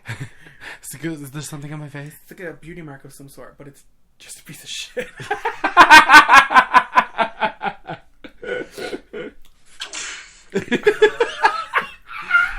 Whipcrack.mp3. So this is kind of like we start to get like Gayle and Dewey start to kind of like partner up, and like they become like they're pretty much they're a unit. Scenes, they are like pretty much the rest of their scenes are together for the rest of this movie. Yeah. And at first, I actually kind of don't read it as her being like manipulative. I think she like it initially maybe started off as that, but like then they end up like literally getting married in the series. Like they do go on, and they are actually married in real life. They were. Oh, they were. Yeah. Yeah. bitch. If you watched Friends on that one episode where they put everybody's name as Arquette. Yeah. But, yeah. Care to add anything? No, you're doing well. No, this is the part where I start to look at this, the amount of... I started totting up the amount of references that were going on in this There's film. a lot. There is far too many. Far too many. Now, this is where the curfew starts, and I loved how they referenced The Town That Dreaded Sundown. It's a movie about a killer in Texas. I fucking That's a loved deep cut. it. That's a deep Texas cut. Chainsaw Leatherface was mentioned. The Prom revisited. What? They get managed to, or that branded him the Candyman. The Howling, Yeah. The Exorcist, of course, Leatherface, Psycho, Silence of the Lambs. There are so many. Last House on the Left was mentioned. Nightmare on Elm Street. Straight up thing. Literally, fucking Wes Craven dressed as Freddy Krueger alive, mopping the floor, What did and you he say? goes, "Not you, Fred." And as he's closing the door, he says, "Prick." But also, I have like a thing that like possibly is intentional or not. There's a scene where they're leaving the police station and he's like, "Oh, like I'm your superior," or he's like, "He's my superior," and Tatum's like, "The janitor is your superior," but then like, the janitor is like the director of the movie. Yeah. I thought it was kind of cool. I, like, never This noticed is that not before. the only time that Tatum actually breaks the fourth wall. Tatum says earlier, Oh, the Wes Carpenter. the flick. Wes Carpenter flick, like we're in Yeah. some sort of Wes Carpenter flick, and I was like, Tatum, Rose McGowan. And their house too. The fucking size of that house. That's a frat house, That's bro. another like wraparound decking. I swear, Yeah. like this whole movie is filmed and takes place in California. Rich white people, man. What can you say? Fuck's sake. Gorgeous. Privilege. Don't you love it? What privilege? No, seriously, like there's no house in this movie that isn't just like palatial. It's like huge. Yeah. They've got like a wraparound fucking deck all the way around the front and shit Yeah. like that. And they got Alice Cooper on the track with Skulls Out. And they're like planning the party and everything like that, you know. So they're like, Stu's like, go get like snacks. This was actually something that I messaged you about was Yeah, when you pointed this out. and I never even realized this when she was doing it, is because Stu and Billy were obviously inadvertently planning this in order to get everyone together that they wanted to knock off. And essentially what happened was that Tatum so basically Sydney wasn't going. She was like, this is a stupid idea, like why would you do that?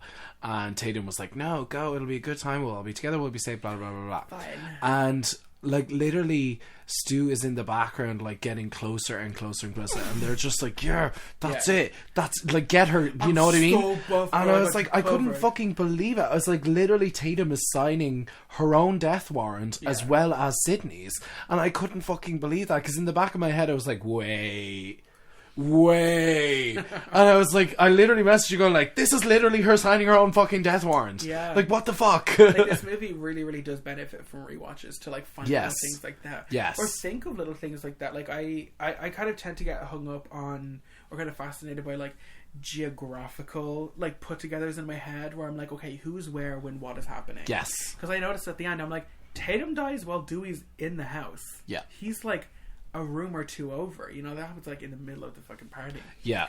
So this is kind of like it's kind of the lead up to the party, I guess. But like this, yeah, we see the killer just in the bushes, like, oop, but like not close enough to hear anything. But Or there. to spy on them, but just there in costume for the crowd. When it actually probably would have been easier to just be Billy or Stu, Yeah. and get all that information anyway. They're just going to tell you that anyway, bro.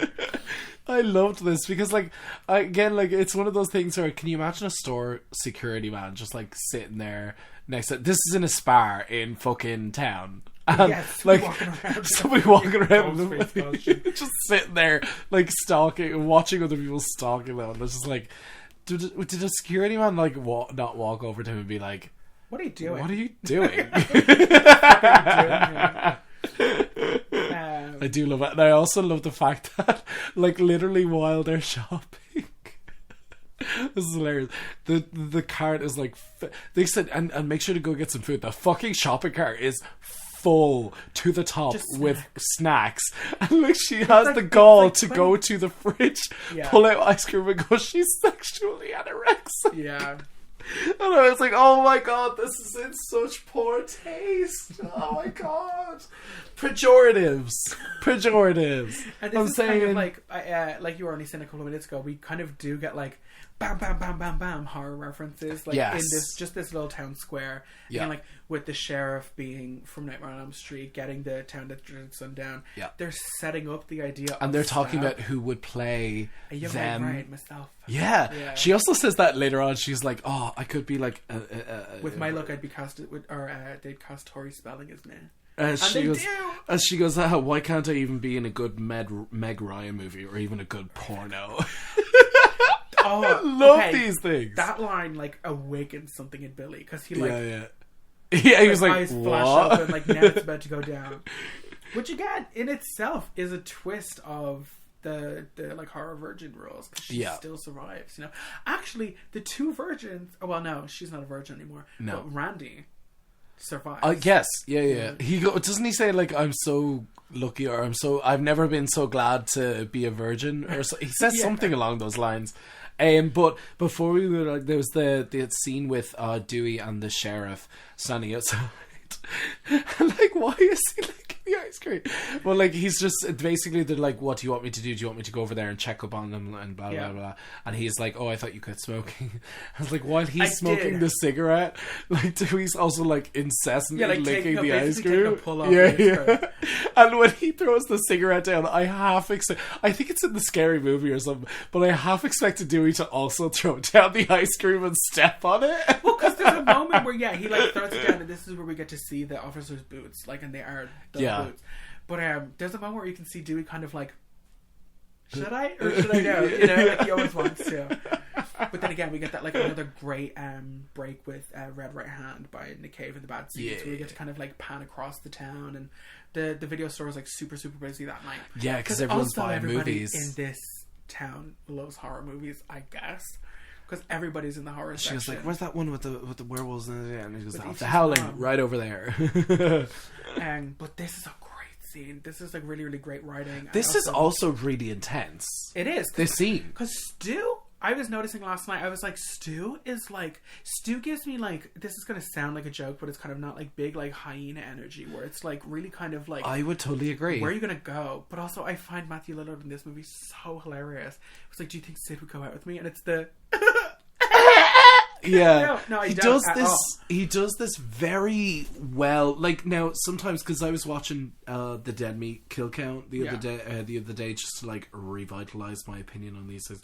And he does say, like, he says definitively that he was like, oh, I think his performance is great in some parts, but way too over the top. And I 100% disagree. I know. I love the fact that he is completely unhinged and literally doesn't look like he understands reality most of the time that he's on screen. And he acts like a teenager. Yeah. You know, it's like, I think, like, it is very easy to forget. I know they're in high school, but it's like to forget that these people are supposed to be like 16, 17. Yeah. You know? And I think, like... They don't understand what puberty's doing to their bodies. He does give off, like, very big kind of... If a teenager was to become a serial killer kind of vibes, you know? Absolutely. He is unhinged, but also he's like having fun while he's doing it, you know? Yeah. But I don't know, I think he's so funny in this movie. No, I totally agree. Like I really do. But wait! There's more! Yeah. I really do. Most I of those love little it. lines at the end were all improv. I love them. Hit me with do the you phone, phone, you dick? That was completely improvised. Is you really going to call the cops? My mom's going to be so mad at me. Yeah, I really do. Yeah. I love the way the tongue waggles. Yeah, like, I people really always do. associate him with Scooby-Doo, but like in my mind, when I watch You Scooby-Doo see when I was younger, it's Stu from Scream, you know. So like this, and everybody's a suspect. Yes, no, I 100% agree. Did you notice everybody in the back as Randy goes from regular conversation level to kind of ramping up? You can see people in the back like, what the fuck? Yeah, like just looking like they put down the video to be like, what the fuck? And then when he's like, everybody's a suspect, he's yelling. Yeah. And everybody in the store, it's like a pan across to everybody else in the store, and they all just like they drop their shit. Like, you should have just accused them. I do think it's a lot of like that energy where like every single time like Billy and Stu show up, it's very they're here. Yeah. Because like especially when because I mean, like, Stu is like hanging over Randy, like you said, like a fucking hyena. Yeah. And like Billy is just like doing that Stanley Kubrick stare, the 1,000-mile stare, the front of the shirt. Yeah, he's got you by your shirt. You know what I mean? Like, he's doing that thing, and it's just, even though like up until this point, like, you're still like, well, who the fuck's the killer is? You're still looking at it and like, well, because I think the shocker is not that Billy's the killer; it's the fact that there's two killers. Yes, and that the other one is Stu. Yeah, because Billy's not really a shock at all. But again, I think that's why there's two killers. Because if it was just Billy, it would have been like, well, yeah. You know? Yeah, it's just like you're sort of you accept reality as the fact that there's only one killer, but when you're just like, oh, there was fucking two of them, you know. Because also though, like at the very start, we didn't actually talk about kind of, I think, some of the other kind of really iconic imagery, and horror movie imagery after the fact. Now, when they're all sitting at the fountain, at the start, which like again is referenced in kind of like a lot, but Friends, they're all making like such big. Like, Tatum is pissed that she wasn't suspected as a murderer because she's a woman. And she's like, what is it, Sharon Stone, Basic Instinct. And then Sydney's like, how do you gut someone? And it's like, you cut him from groin to sternum. Yeah. You know? And it's like, it's called tact, you fuck rag. I heard he found her liver in the postbox. Next to her spleen and her pancreas. Maybe we should just leave her alone. Leave her alone. You get it? Leave her alone. Yeah. And I love that sort of little side look that Billy gives Stu. I don't know if you noticed that. Yeah, like, you need to like shut up. You know what I mean? I loved that little look because immediately Stu went quiet. Yeah. Immediately he went quiet. Liver was a joke. Yeah, and then he's like, like I think because the girls got up and left. They were like, "No, fuck this. We're not listening to this." And Billy literally gives Stu the look as if to shut the fuck up and stop talking right now. Which is weird because it's like that's. Well, I don't know about like all of you people, but like, who do you mean? So you people listening, people that don't hang out with us on a regular basis. That's like kind of our sense of humor. So it's like almost more suspect to be like, shut up. Yeah. Yes. You know? Yes. It makes you look more like out of the blue. I do. I think subtlety, the art of subtlety, is lost on some of these people. Don't tell them we killed that guy. Or no, even in Scary Movie, it's like, it's weird that this happened a year after we, killed that guy. They're just talking about it. Yeah.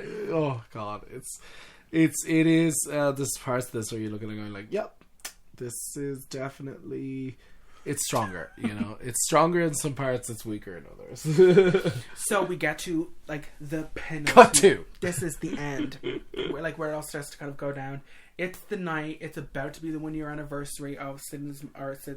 Oh, yeah, it's even said. He goes, like, doesn't Billy say it later on? Yeah, it's the night once it turns 12, the day after the party. Yeah, will be the 1-year anniversary. Is the 1 year? I think killings. Billy says that, doesn't he? Yeah, he says something about it. Neil. Yeah. Because it's the anniversary of his wife's death or whatever.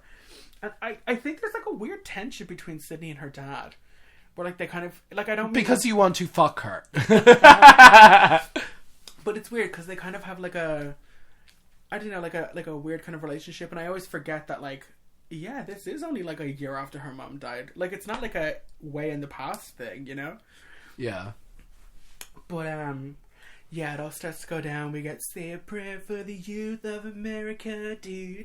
That's where, like, the soundtrack really starts to, like, kick in. Typical college people. Oh, it's good, though. Together. I know. I literally listened to the soundtrack on the way down here. But, this party, bro. It seems, it's, like, weirdly not populated at all. It's like a very small party. Yeah, it seems like there's, maybe 10 like 20 people there max. No, I wouldn't say 20. Because a chunk of people leave before it's the last, like, people... Yeah, hold on. Let's count them up. So you have Stu and Billy. The main group. You have Tatum. Billy actually arrives at the Cindy, end. Billy arrives after Tatum dies. So Billy's not at the party. Okay, so Billy's not there. Oh, and Randy's not there till the end either because he wasn't invited. Yeah, the fuck he was. No, he wasn't. Yes, he was. No, he wasn't. Yes, he was. No. Nathan, are you about to try and check me for Scream knowledge? Check your privilege. He's there. He explains all the rules and everything. Yeah, I know, but he doesn't do that until later on when Billy shows up. He's there when Gayle is there. Oh. He's explaining to What's Sid about... What's Leatherface doing here? Yeah, exactly. Well, I suppose that's also still at the end of the party. But, like, he's explaining to Sid about Jamie Lee Curtis and Terror Train and Prom Night and all that. Okay, so you She's the have scream queen. you have Sydney, you have Tatum, you have Stu, you have Randy, so that's 4. Then you have we won't count Gayle or Dewey. Yeah, because they're like after. Because they're after. So there's when people leave, there's at least 5, maybe 6 people that leave the house. But that's what I'm saying.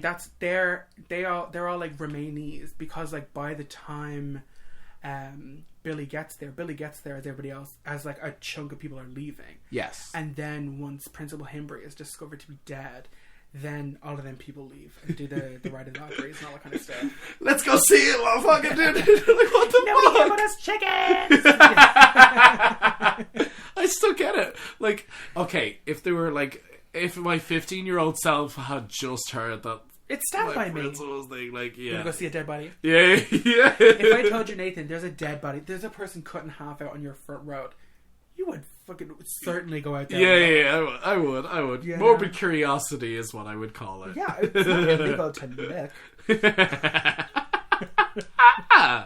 So the Gayle does plant a camera in a 16, 17-year-old Yeah. party, which is questionably illegal at this point.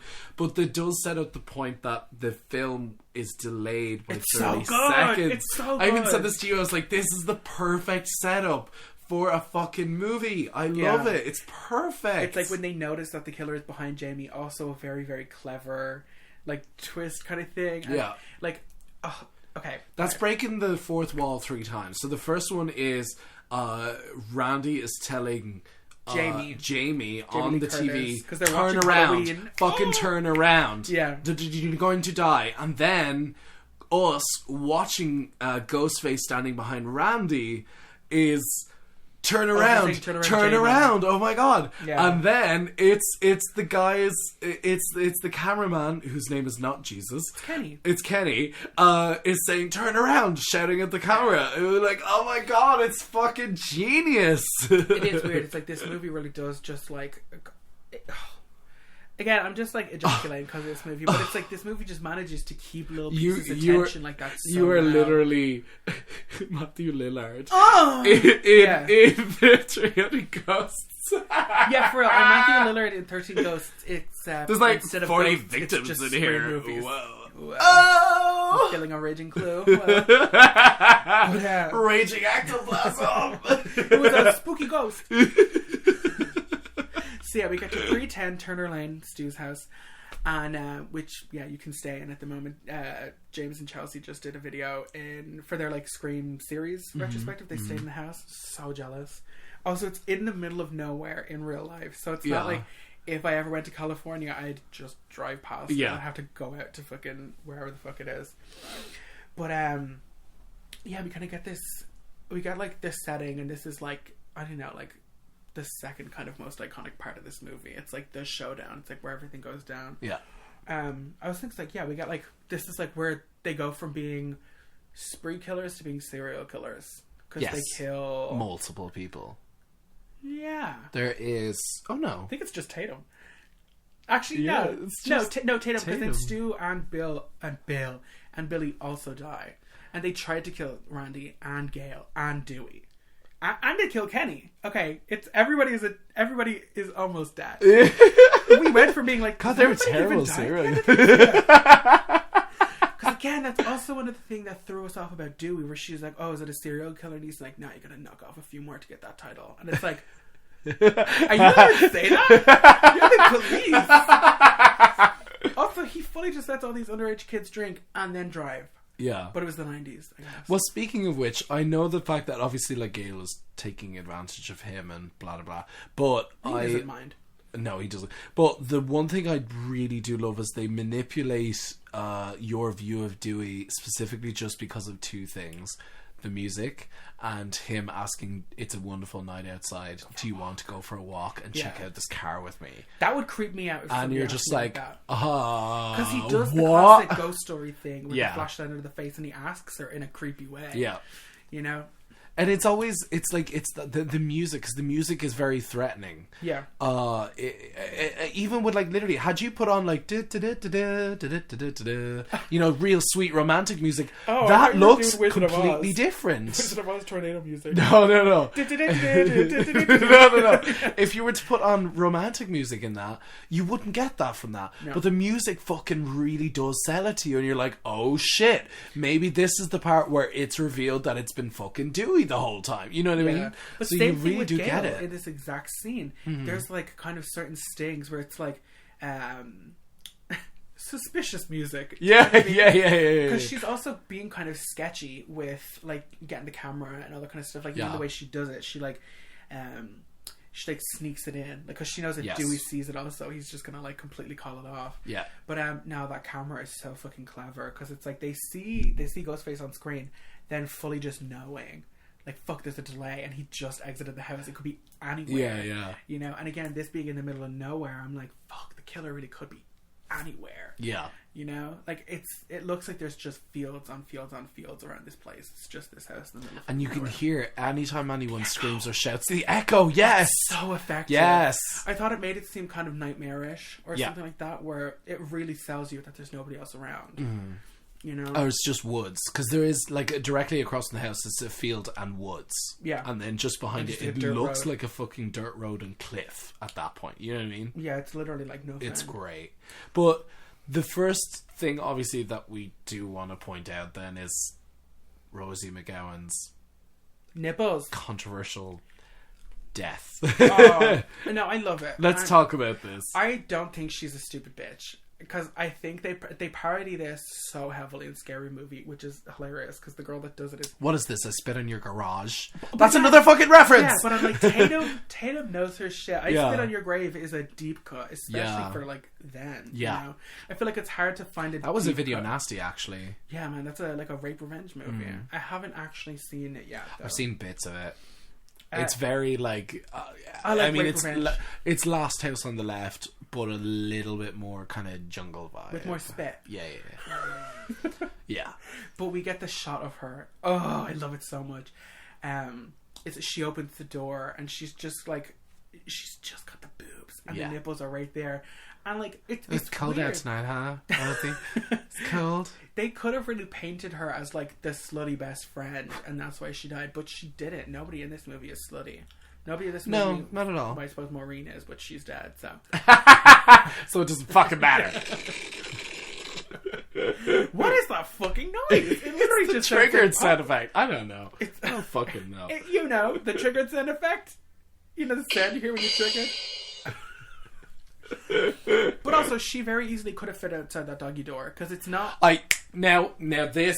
Her shoulders were already through. Her shoulders were already through. Just push yourself a little more, like and you're through. Yeah. She literally. There's several times where she puts her hand back in through the fucking door, and she's like smacking the inside of it. Yeah. I'm like, girl, literally do that, and you're out. But also, she did, like, she put up a good fight. So I'm not like. Yes, she did. Yeah, I will give her that. Fuck her! You know, she throws the bottle, and this smacks him with the with the fridge door. The fridge door, and then like gets him to like flip himself over her and shit like that. And she tries, like, she runs back for the door at one point, tries to open the garage, and then that fails, and she runs back again. So she's like actively trying to escape the whole time. There's no point in where I'm like, oh, well, she's just given up, which is kind of generally like what happens in movies. It's like, you couldn't have done one thing further to save yourself. Yeah, just lay there, lady. Yeah, but this. But she great. just. I don't know. The cut kill, like the version that we have, is much more effective. There's like a Laserdisc version of Scream where we get to see a little bit more of Steve's guts fall out, and Steve. You see, this is how I was going to ask you about that earlier. Yeah.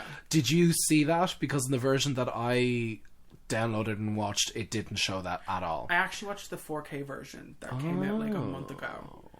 It's like just very slight color grading differences and like higher quality or whatever that. But no, it's not on it. Because like in the original, you can see the ghost face like running by. Yeah. And you can't see the knife, but you know he's like running by and slicing his guts open. Yeah, because like in the regular version, and again, I think the regular version is violent enough. Like I don't think I don't think it needs anything more. Shit. Yeah. And with this, I think it actually plays better in the version that we have, which is the version everybody kind of knows and loves. Yeah.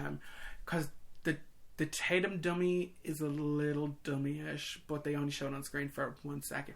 Like it's the shot of where the head gets pushed. Yeah. But that's it. In the like the longer cut, you see more of it, and I think it's more effective to just have it done. Yeah. It's like, fuck, that's such a good kill. Like it's so inventive. I agree. I think it's a fantastic death. Out of everything, I still think Casey's death is my favorite in the entire movie. Well, it's like she's the icon of the movie. Yeah, but I still do think like Tatum's death is one of those like not trend-setting things, but it's like it's iconic. It's cultural in a way where you can. It's camp. It's totally. If you camp. haven't seen this movie, you've seen this referenced, or you've seen this clip, or if you've watched Scary Movie, then you'll know exactly what we're talking about. You scared me.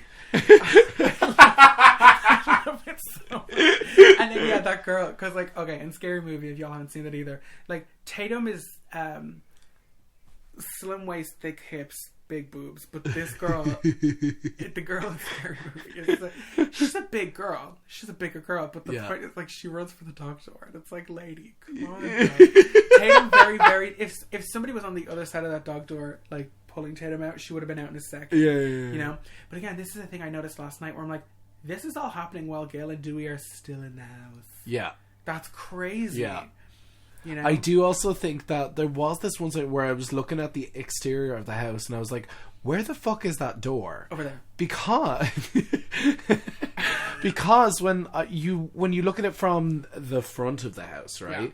That technically means that the garage door should be facing the walkway into the main door of the house. And they used all that real house, so it's not a fucked up weird set. So like I just don't understand, because where she falls, front door's right there, the boat and everything is on this side. Yeah, because Sydney falls onto it, and then she sees her. Okay, I'm actually about to walk you through. Okay, walk me through it.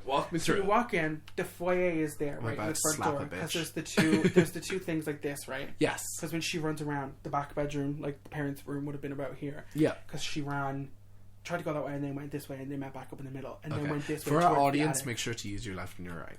Okay, so you walk in, there's the foyer right in front of you, there's a left and a right. There's a left and right everywhere. No, but like there's a left and right stairs. It's not just one staircase. Not always. Derek's Zoolander can't turn left. Right. So the attic is kind of like up on the right, and the attic is like up. There's more to life than being ridiculously good looking. What is this, a school for ants? It needs to be at least 3 times this big. But yeah, so you walk up. The attic and everything is on the right that way, and the attic is just up above I guess it's the attic, like it literally is. There's also little dolls and stuff like that hung up in the attic, where I'm like, is this like Killer HQ for Billy and Stu? Because Stu's parents are just never around. There's kind of creepy shit in the house. So she jumps out that window, lands on the garage, which is on the right side of the house, because then she breaks through that fence, which is on the right side of the house, and then she meets Gayle in the middle of the road, which comes up from the right side of the house. And then on the left is all just field, and then the sin room is right there as you walk in, right on the left, and the garage is to the back like that. Bitch. Great. Because Stu gets in. Thank you for clarifying. Because when Stu shows back up at the end, he comes around from garage, like through in the back way, knowing that Tatum would have been there. But yeah, confirmed it is Billy that kills Tatum, because Stu was at the party with everybody. And also, like, as soon as Sid gives up her virginity, he's like onto it. He wants it. I said virgin. He's turned on. Like, I firmly believe that murder for Billy was a sexual thing as well. Yeah. And like, because those are the only two things. Like, as soon as the death happens, and we all know Billy was the one who killed Tatum, he hops on the good foot and does the bad thing. You know what I mean? This is where we also get our Clueless reference, where Stu was like, yeah, as if. he says as if, and then he's like, okay, Alicia Silverstone, Cher Horowitz from Clueless, as if. Ugh, get off of me, as if. Great. Nathan, I'm gonna fucking smoke and then sit on your back. You just watch. Cool story, bro. What? Okay, so when like they sort of meet up again, because basically what happens is Dewey goes into the house, and then Gayle meets up with Sydney, and they're in the thing, and basically they're watching Randy not get quote attacked. unquote not get attacked, about to be murdered, blah blah blah. Yeah. But then they realize, like, I don't know whether Ghostface hears something. He gets distracted Sydney and goes screaming in. outside. Yeah, and so basically they realize it's 30-second delay, and that's where that payoff comes from. neck is just slashed. Fucking huge slap. Oh, Yeah. I loved it. I literally sent a message to you. I was like, this is the perfect setup for a fucking murder. I loved this thing. Wes Craven, and there's a shot love you. of the shot. I actually like. I always noticed the score, obviously, but I'm like, fuck, this score is so effective. And the blood is done right. It's the right. It's color. the right blood. They call it out. They call it out in Halloween in the wrong scene, I might add, because that one guy's like, "No, the blood is too red," but it's the scene where Bob gets stabbed, where there actually is no blood. So Yeah. let's just call a spade a spade. But yeah, it's like this blood is like it's like almost black. It's like nearly brown. You know, it's sticky the right way, and it doesn't look like fake blood. Except for when it is fake blood, but they call it out. Yeah. Corn syrup. Yeah. Same stuff they use for pig's blood and carry. And Oh, there's another one. Fucking Carrie. Also, Anthony Perkins' Psycho. I'll go a little mad sometimes. Yeah. To me, that was a moment where I was like, okay, Billy, we get it. Okay, we You watch get horror it. movies, bro. Someone has a VHS. Bitch. I know, I totally agree. I think the way this sort of like the car scene where Sydney sort of like locks herself in it, and it's like the way the back of the car just sort of like slowly opens The whole up. boot just opens up. Yeah. And she doesn't realise that. I'm like, girl, it's literally like the next thing I would look at to make sure he doesn't open it. Like, why? But it's like, you know he has the keys. Yeah, I suppose. Oh, well, I suppose because at this point now we've seen that Dewey was stabbed in the back. Yes. But the scene, oh my god. So this entire scene is scored by the finale of Halloween playing on the TV. Which is it so is, clever. yes. It's all done to the yeah, exactly. Yeah, exactly. We have all those stings, and we hear Jamie Lee Curtis like screaming in the background a couple of times. It's where she like falls down the stairs. Such a stupid stunt in that movie. But there's a lot of love for Jamie Lee Curtis in this movie because I agree. up until that point she was the scream queen. They call it out, and to me, Sidney Prescott is like she's like the final girl. Yeah. Like she's the one. You know, she's like never faltered. And I always denote to figure it out. the differentiation between a scream queen and a final girl, because in my opinion, at least up until a certain point when it came to Laurie Strode was a definitive scream queen. Yeah. She was saved by other people, obviously, like up until like a later version of the movies and things like that, where she actively participated. Yeah.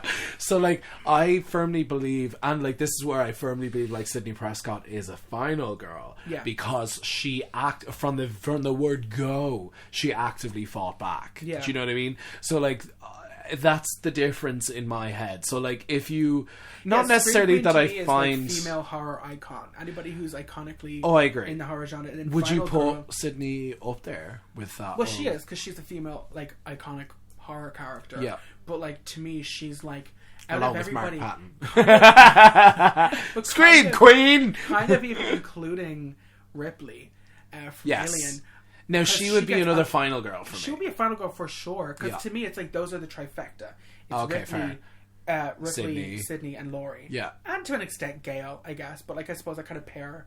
If you're looking for like the Holy Trinity. Yeah, because Gayle and Sydney to me are like they're a duo. Like they count like as the same thing.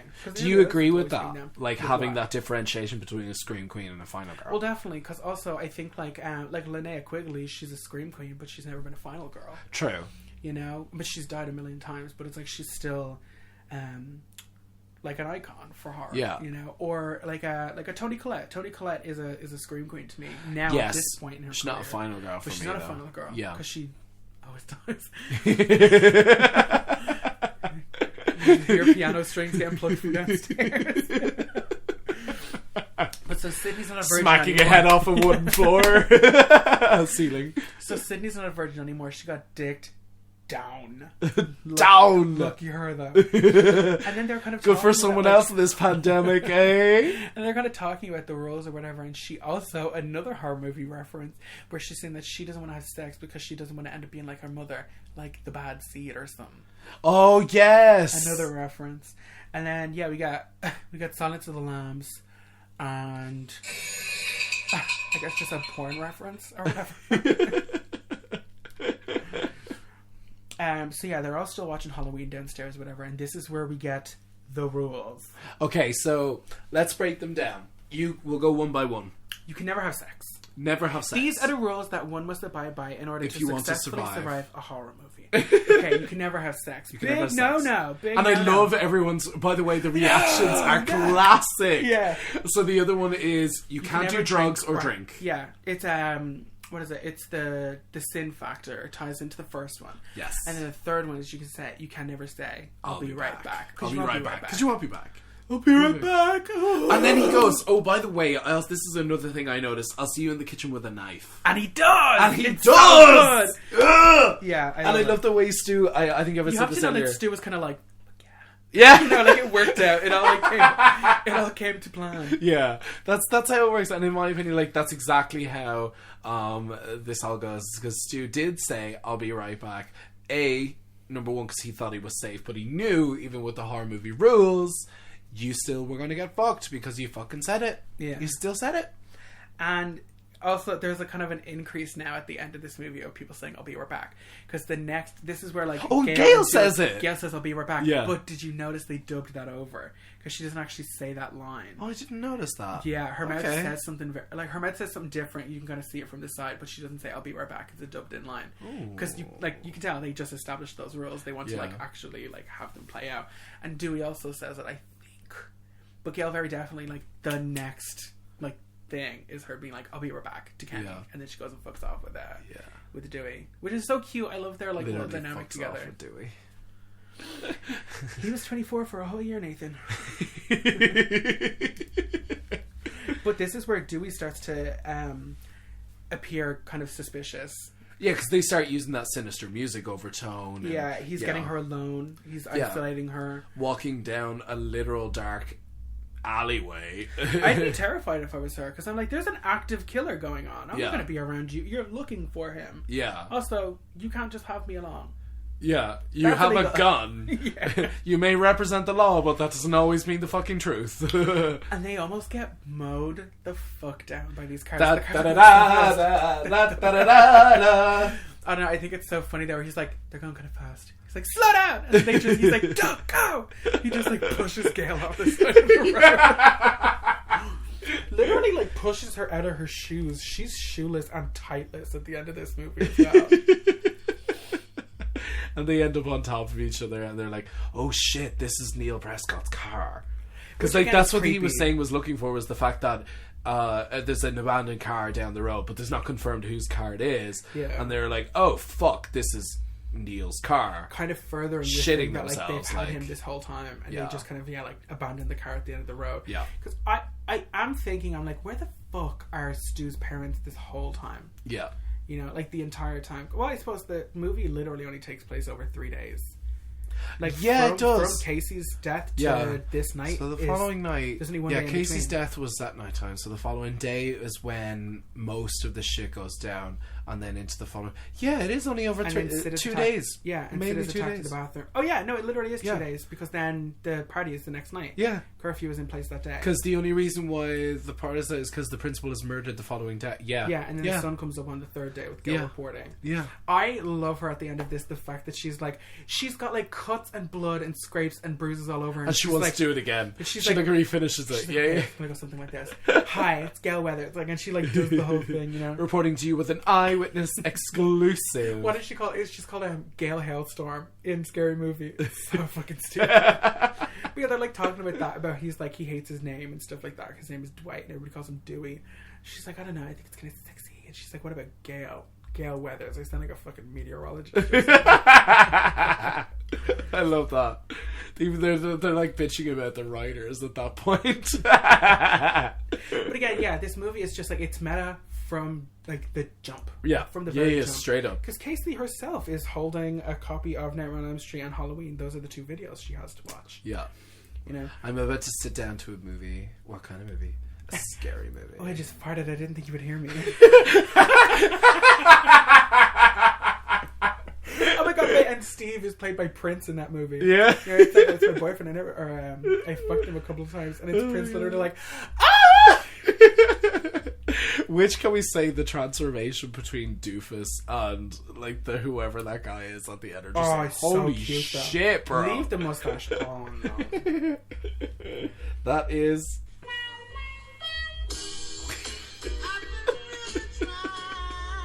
Oh, and Gayle is the other chick. Gayle is like the accomplice in that movie. Yeah. Yeah, they drive. Yeah, I only watched that like 2 weeks ago. I'd be surprised if you didn't. You were fucking stoned. So, yeah, they like run into the car and all this kind of stuff, and this is like, I think this is like where it starts to go down. Yeah, this is where this sort of the like the cast. third kind of like act starts to speed up. Rather, Everybody in the poster is left now. Yes, true. Actually, no, because Bill and Stu are. And also Casey pieced out at the beginning of the film. I was going to say that's a thing that's consistent with the Scream movies. That the killer is actually never on the poster. It's not, but also in the He poster, is on this this new one movie. is on this one. Yeah, I kind of hate the that killer the is tagline on this poster. Is yeah, it? Or yeah, the murder killer is on this poster. Yeah. Which I think is kind of clever, but also they do just have a ghost faced mask in the background. So I'm like, do they mean that? Yeah. But yeah, so it's like finally starting to go down. Yeah, this is like where it all like shit is. Yeah. So they kind of like regroup with everybody, and again, like post coitus. I'm on duty.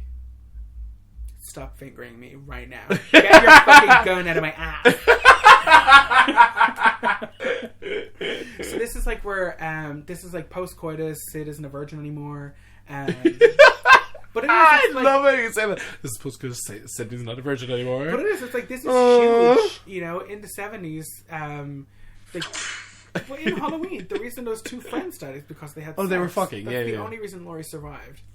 Because she actually wasn't instrumental in her saving at all. Yeah, true. She would have died without Loomis. Mm-hmm.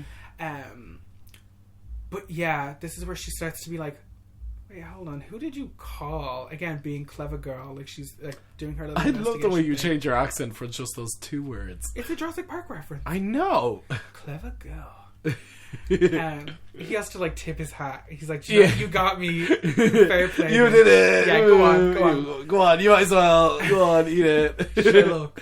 While you're at it, while you're down there. But yeah, and this is like again, seeing this for the first time, I would be so jealous of people seeing this for the first time now with this scene in particular, because Billy just gets stabbed as fuck. But the thing I was talking about earlier with his face, the way he's shot in this scene really makes him look scary. Like, just as a person. Because he's, like, unblinking, like, focused, trained on Sydney. Because he's like, you don't trust me. And he's, like, crawling towards her like a tiger or something like that. Like, it looks like he's gonna, like, rip her apart. And then she, being a terrible girlfriend, takes a couple of beats to tell him that there's a killer behind him. Because at first she just goes, wait, this is my impression of Neve Campbell in every movie ever, though. She does that all the time, or she touches her hair. She touches her hair, or is like every fucking time, because she does that twice, and then she's like, "Oh my god!" And then he's like, "What?" And she's like, "Oh my god, Billy, watch out!" As he's like stabbing him.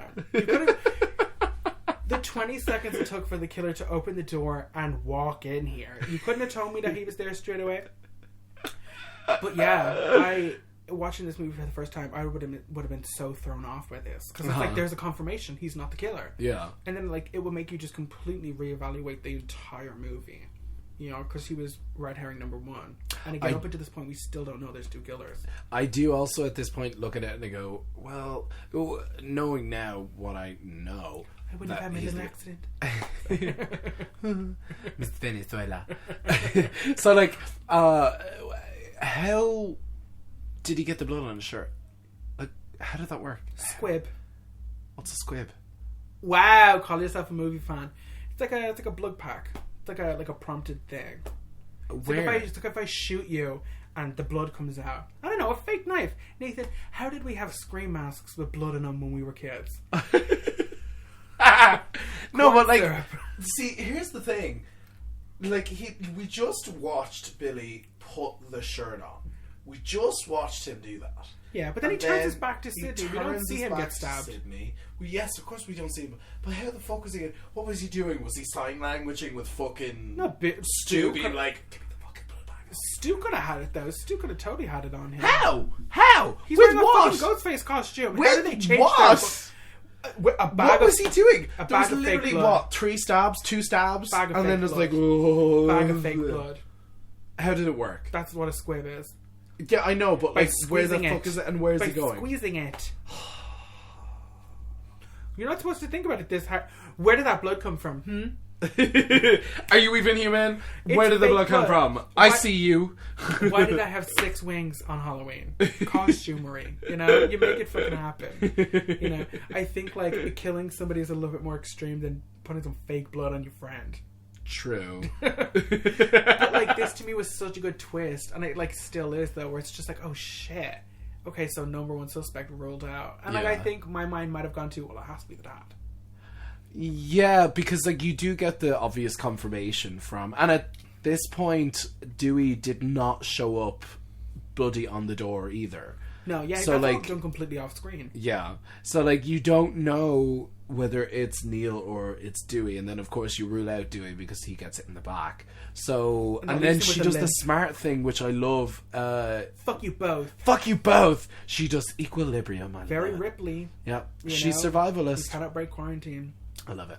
Clever girl. Clever girl, 2 meters apart.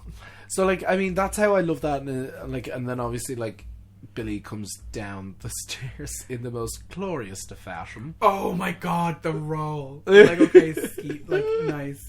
You And got he just your gets him. He's like, stunt I'm side fine, I'm card. fine. Give me the gun. Give me the gun. Give me the gun. Give me the gun. But like, Give me the gun! Because we get that like again between those 3 men that are left Yeah. to her, the way Randy calls out her name is really scary. Because Yes. she gets out of the car and he's like, Sydney!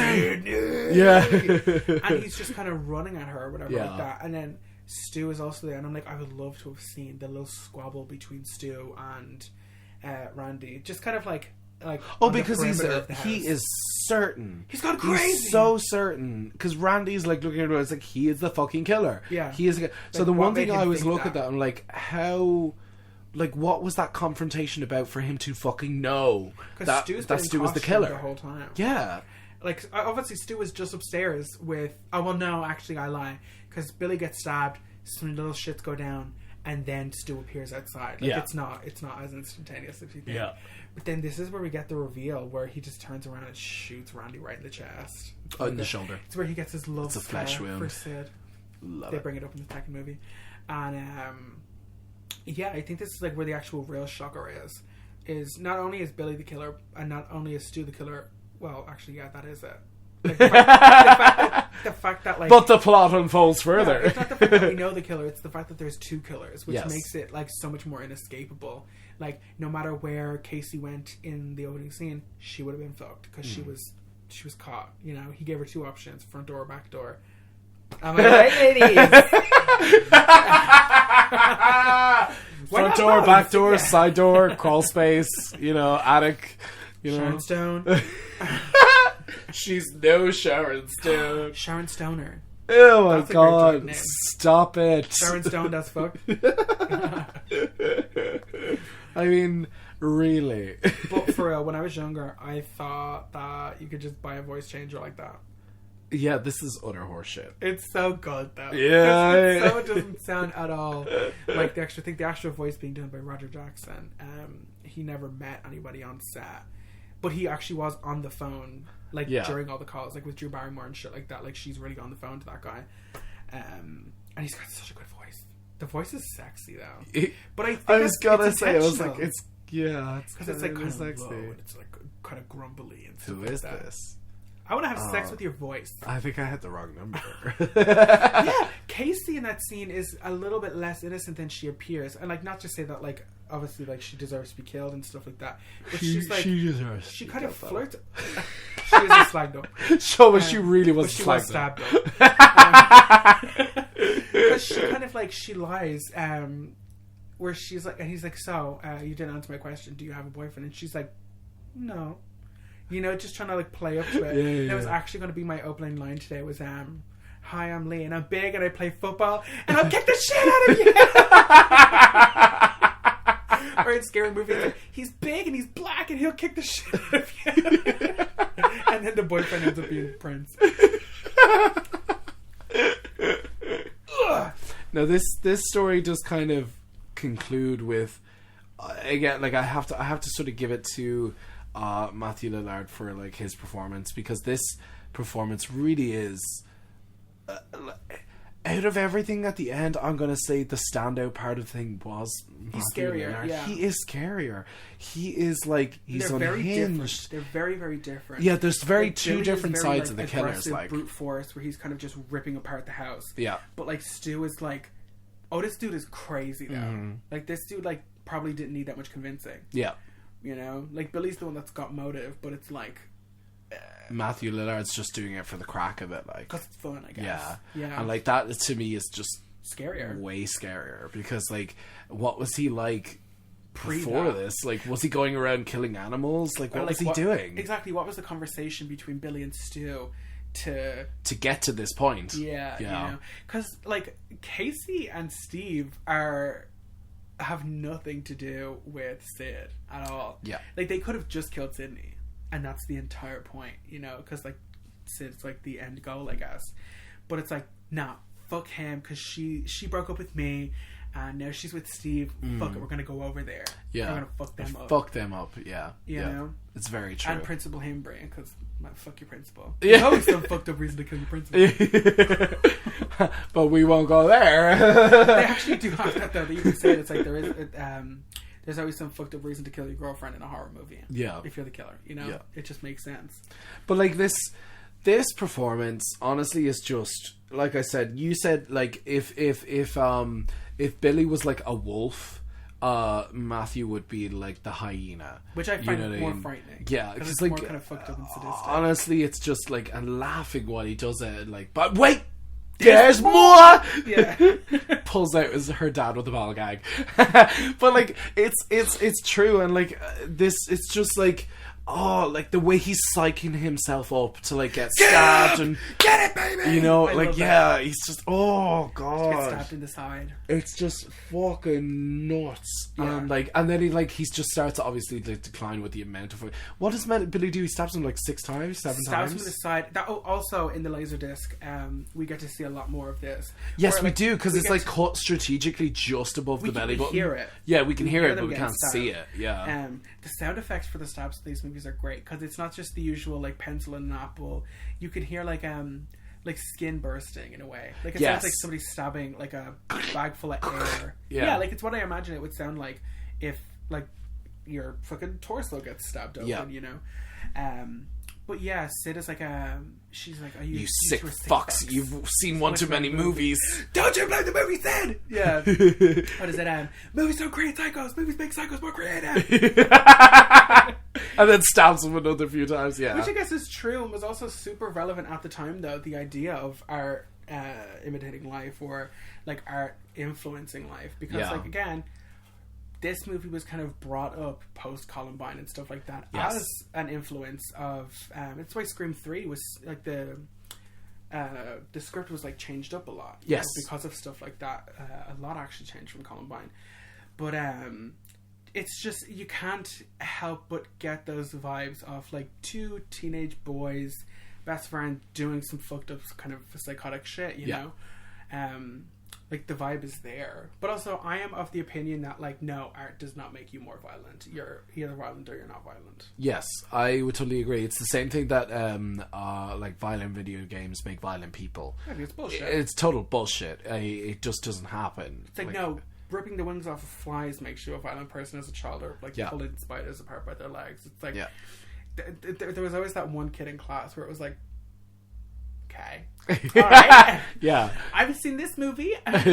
I know what genetic tree you're barking up.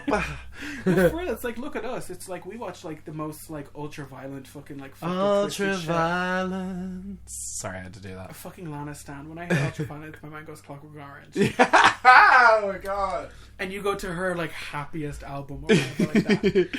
No, I totally agree. I really do. I think that yeah, it just makes serial killers more creative. For real though, the thing with scary movies and cancelling TV shows makes or creates serial killers. And also, yeah, like we've seen, like you said, we've seen the most fucked up shit, and like, I mean, we're totally fine. Anyone else? Okay. I meant me.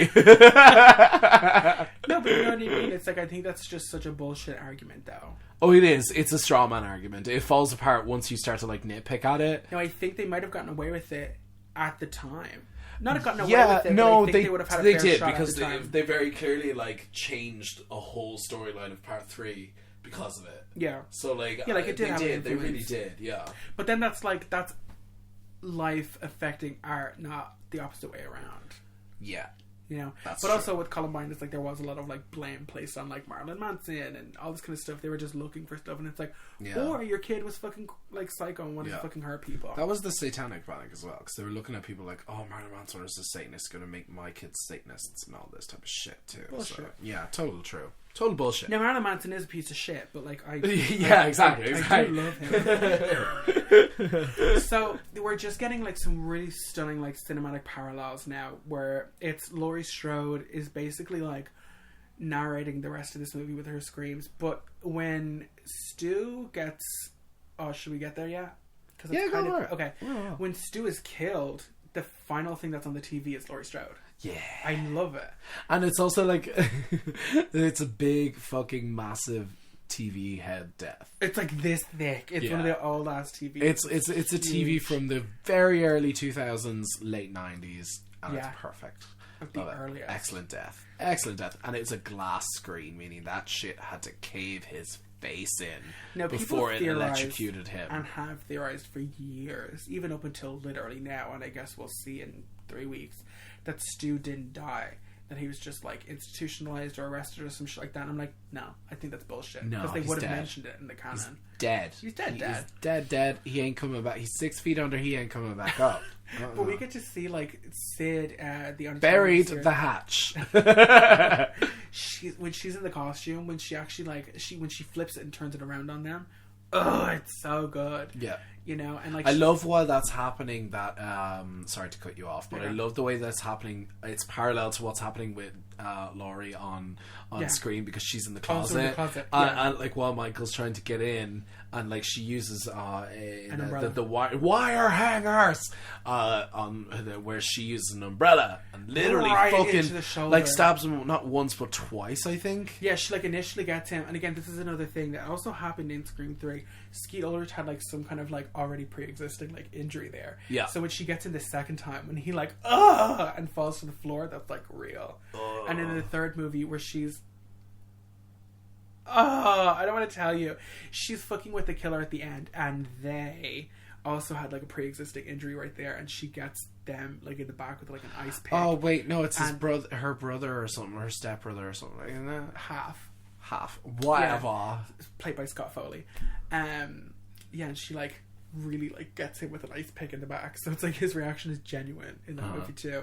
Love it. But this little like showdown at the end, it's so satisfying because it's like, oh yeah, fuck him up, you know? Because it is also like there's like a little kind of like girl power moment to it as well, Yes, because it's Sydney and Gayle. absolutely. Yeah. Jamie Kennedy's just there. Yeah. You know? No, he's only comes to once he gets shot. Oh, you were just lying here. Once. You didn't think that we could have used your fucking help? Yeah. You were just lying there? Yeah. Whoa. This way Sid won't fuck you. I lost my chance. Come to find out he's actually not a virgin. He had sex with a girl who worked at the video store. We find that out in Scream 3. Love it. So he could have died in this movie. And then we like Oh, girl. Whoa, did you She's just hear that? hungry. Speaking of screaming. So when we get to, like, obviously, like, and this is where the part in the murder, what is it always comes back for one final scare or something like that. Yeah, love that. I love the fact that Billy was like, meta. you know what, it plays into my rules, so why not? he almost could have gotten away with it if he hadn't like jumped up and tried to do like the extra thing at the end. But why be extra? Because you get shot in the head, and it's bitch. Gayle. Yes, it's Gayle who does it. Gayle shoots him in the stomach, and then Sydney shoots him in the head. Gets him down. Yeah. The hero at the end of this. Absolutely. Over Dewey and everybody else, you know? But yeah, I love that it always kind of comes down to, I guess, Sydney, Gayle, and Dewey, but then it really kind of nitty-gritty comes down to Gayle, and nearly at the end of all the movies, you know? Yeah. Because she's like the actual investigator. She like figured all this shit out, and she was right. Cotton was innocent, and Sydney could have. If all of this didn't go down, and they didn't all get caught, Cotton would have died. Like Cotton would have been killed. That's true. And he's released in the second movie. Yeah. Or is it the third movie? Second movie. He's released in the second movie. And he's killed off in the third movie. Yeah. Yeah. And Gayle writes a whole other book about it, and then the Stab movies are based off of the Woodsboro murders, which are the events of the first movie. But yeah, which I also think is just so fucking cool. Anytime we have a movie with it. But it is. It's not only a movie within a movie, but it's a movie within a movie based on the first movie. Based on the Gayle, or based on the Gayle. Based on the book by Gayle Withers. You know? And I love, it's obviously just a throwaway shot, because then you realise Dewey is still alive. They added that after the fact, because I think Dewey was just going to be dead. Yeah. And when... This is something I always found was hilarious looking at it. It's when Gayle is reporting, right? She's talking right to the audience's camera point of view. Yeah. And when the camera lifts up to that aerial shot, suddenly the camera crew is coming from this side. Yeah. I just don't understand. I was like, there's a fake camera crew that was standing behind the real camera crew. Like it was like Wes Craven on like second unit or something on a crane, like going up. Like there's the other camera there. But no, I love the fact that she's like cleaning herself up, and she's got like open wounds all over her face and shit. She's like got no shoes on, covered in dirt. Her little leopard print headband is gone. Yeah. You know, her like coffee colored metallic leather coat is gone. Jesus. They put Gayle in some shit in this first movie. Gayle is tacky in this first movie. Yeah, but she hasn't made it yet. No, she hasn't made it yet. Yeah, no, she's still like on her way. Tacky's but in the second movie, she's got like the shorter, darker hair, and everybody's got like goth makeup on because it's 98 or it's 97, I believe. They put her in a lot of stuff. Do you know the effect of moire? Noir, yeah. No, like moire. Oh no, it's like when there's lines on stuff and there's really, really thin lines, and it like fucks with the. It looks like kind of water moving. That's why like you don't really see a lot of that kind of print. They put her in a lot of shit in that second movie that like creates that effect. So she's got like, it's like all her plain shirts just look like weirdly psychedelic or something because the effect is like fucking with the camera the whole time. But goddamn it, that was Scream, lady. Scream. And then the final shot is a flash of Ghostface's face. Yes. With the sound of thunder. I love that. So these are your definitive words. Now I'm free to reference Scream whenever I want to. Do you have like I should keep it for the episode? Do you have a closing statement that you want to say about this movie? Horror nowadays still owes so much to this movie. This movie single-handedly brought horror back from the dead and made horror cool and popular and monetizable again. You know, it really was like the kick in the ass that horror needed, and Wes Craven and Kevin Williamson did that. You know? Yeah. And they did it without copying things. You know? It's like you can...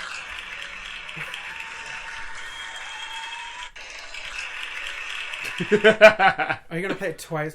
You can reference me, but also it's like all the source material is there. They're not trying to steal from anybody. They're highlighting the horror genre.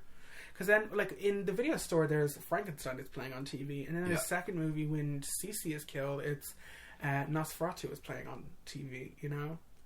It's just like it's a horror movie made by people who like and know the rules of horror movie. Yeah. I love to be on camera. No, but for real, I think like if shockingly you haven't seen this, it's just the highest it recommends. I think it's as close to a perfect movie for me. It's the highest. Pardon me? It's the highest erection that one can have if you are Lee and Scream is on the television. For real. And that's a high erection, okay? If you were to do a line of coke off my dick, you'd have to take a breath in the middle.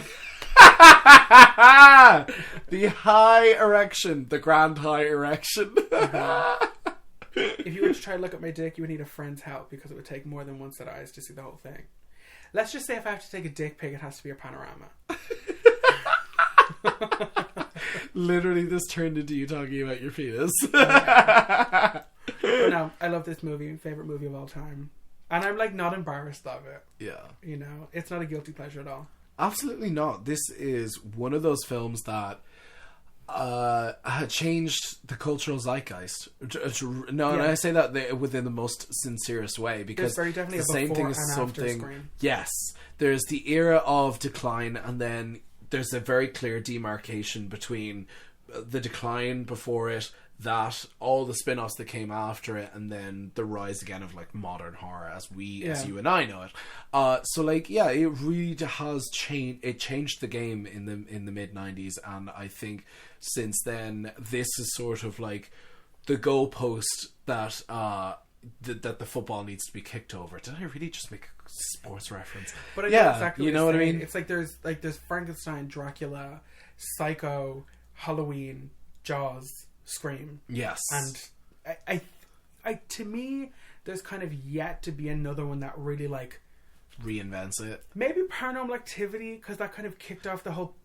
Yeah, you know, I agree. Thing. Yeah. Like the whole found footage thing, but like, I don't know. I think for years and years after Scream came out, people were like, "Okay, how do we do that? Yeah, like how do we just like make it cool?" And I think some of the spin-offs are like entertaining because they have some kind of nostalgia factor for me again. Mm-hmm. Like I Know What You Did Last Summer. Kind of specifically, I Still Know What You Did Last Summer. The second one, that to me is like way more nostalgic. But again, it's like because it's written by Kevin Williamson. You know it's good shit. You know. I still know what you did last summer. So yeah, Scream 1996. Yeah, 96. I keep thinking it's either 96 or 97. I keep mixing those two up. You know, the second one came out like they were on that shit straight away to make a second one. Oh no, they were so right to do it, even though it sort of declined. But I don't know, Nathan. I genuinely think you're going to be genuinely surprised by Scream 2 and 3, like upon a rewatch. Yeah, okay, I'll give it a shot. Because they keep, who knows? They keep the same tone the whole way through. It's once they get to Scream 4, which I also like, because it's a Scream movie, but it's just it hasn't got the nostalgia factor for me. But like, it's just. It's weird. This movie series is like a big like warm hug of a movie for me. You know? They like remind me of being young and like still curious about the horror genre and being young. Yeah, I don't know if you know what that is, Nathan. Senior FU's always been old. But yeah, no, this movie it's the one for me. Good. I'm glad. Party time. Excellent. Woo, woo, woo, woo, woo. So, party on, Wayne. Next week, we have... Squeal, pig! Emma woke me up. I don't know if I told you this. Emma woke me up a couple of weeks ago and I was saying hers, and she woke me up by just saying, "Get up, pig." I love it. Which has evolved into me being just pig to be me being snake pig. Snake pig. Not pig snake, because pig snake is like pig dominant. Snake pig is a snake with pig elements. I'll show. I have pictures of the two. Really, Queen? Yeah. Really, Queen? Like, alright. So we have the 2008 horror comedy, The Cottage. It looks good. We just watched the trailer there. What do you mean we watched it? I fucking know this movie. It's great. Yeah, but did we not just watch... What, did you close your eyes for the last 10 minutes? So, kidnapper brothers David and Peter are quickly outsmarted by their loudmouth hostage. She escapes into the woods, but it's not long before that is the least of their problems. This film is honestly the best fucking crack. It is hilariously stupid for like late 2000s. It's the noughties. It has Andy Serkis, Reese Shearsmith, Steve O'Donnell, Jennifer Ellison. Oh, that's her name, Jennifer Ellison. Yeah. Yeah, it's Baby Spice. It's not Baby Spice. Well, you thought it was. She looks exactly like Emma You can Bunton. just call her Baby Spice the whole time. She looks So, like, exactly like Emma Bunton. this film is honestly just fucking hilarious fun, and honestly, it's one of those things where I'd just get stoned just to watch it and have a good fucking laugh about. Sure, where are you gonna buy weed from? You. I don't sell weed. You're my cabbage dealer. What are you talking about? So I really am though. I've never sold weed in my whole life. Oh no, but you really are a slag though. So have a come crush a cup of wine with us and celebrate. That was a Romeo and Juliet quote. Okay. Come crush a cup of wine. There you go. Yeah. So make sure that you enjoy the new year, because this comes out New Year's Eve tomorrow. Mm-hmm. We are recording the day before as of. It'll be my birthday. Yeah, it'll be your birthday. So make sure to wish this old cunt a happy birthday. Yeah, do. We're not going to tell you what Nathan's birthday is. Yeah, do. Go on. Go on. So make sure to like, subscribe, let us know what you thought in the comments below. If you have anything that you want us to retrospect, chat about, let us fucking know. Also, I actually pointed out this to you earlier on. We haven't done a slab episode in nearly 4 months now. I know. This is crazy. We're gonna do one. We're going to do one for January. The slab will be pretty fun. So we've some plans down the pipe works. Okay, I have another idea that's not on the list that I think would be quite fun to do. Oh, that's good. We're not going to do that. So make sure to watch me expose the fuck out of you on this Instagram. Make sure to follow us on Instagram for some daily updated content. Yeah, it's every day and a half. The day and a half. You know. So yeah, thank you for listening. You've been listening to They're Here podcast. A fucked up discussion about a film that you couldn't shut the fuck up for nearly 2.5 hours. She's going off script, Your Honor. She's going off script, darling. 2.5 hours. You're gonna need some heavy fibre to push that one out. Watch till we get to the fog. See 2.5 hours, okay? About fucking Adrian Barbeau. John Carpenter's music, yeah. So another Jamie Lee Curtis movie. Fucking hell, she's everywhere. It's like an STD. Not with my Activia. You're Yakult.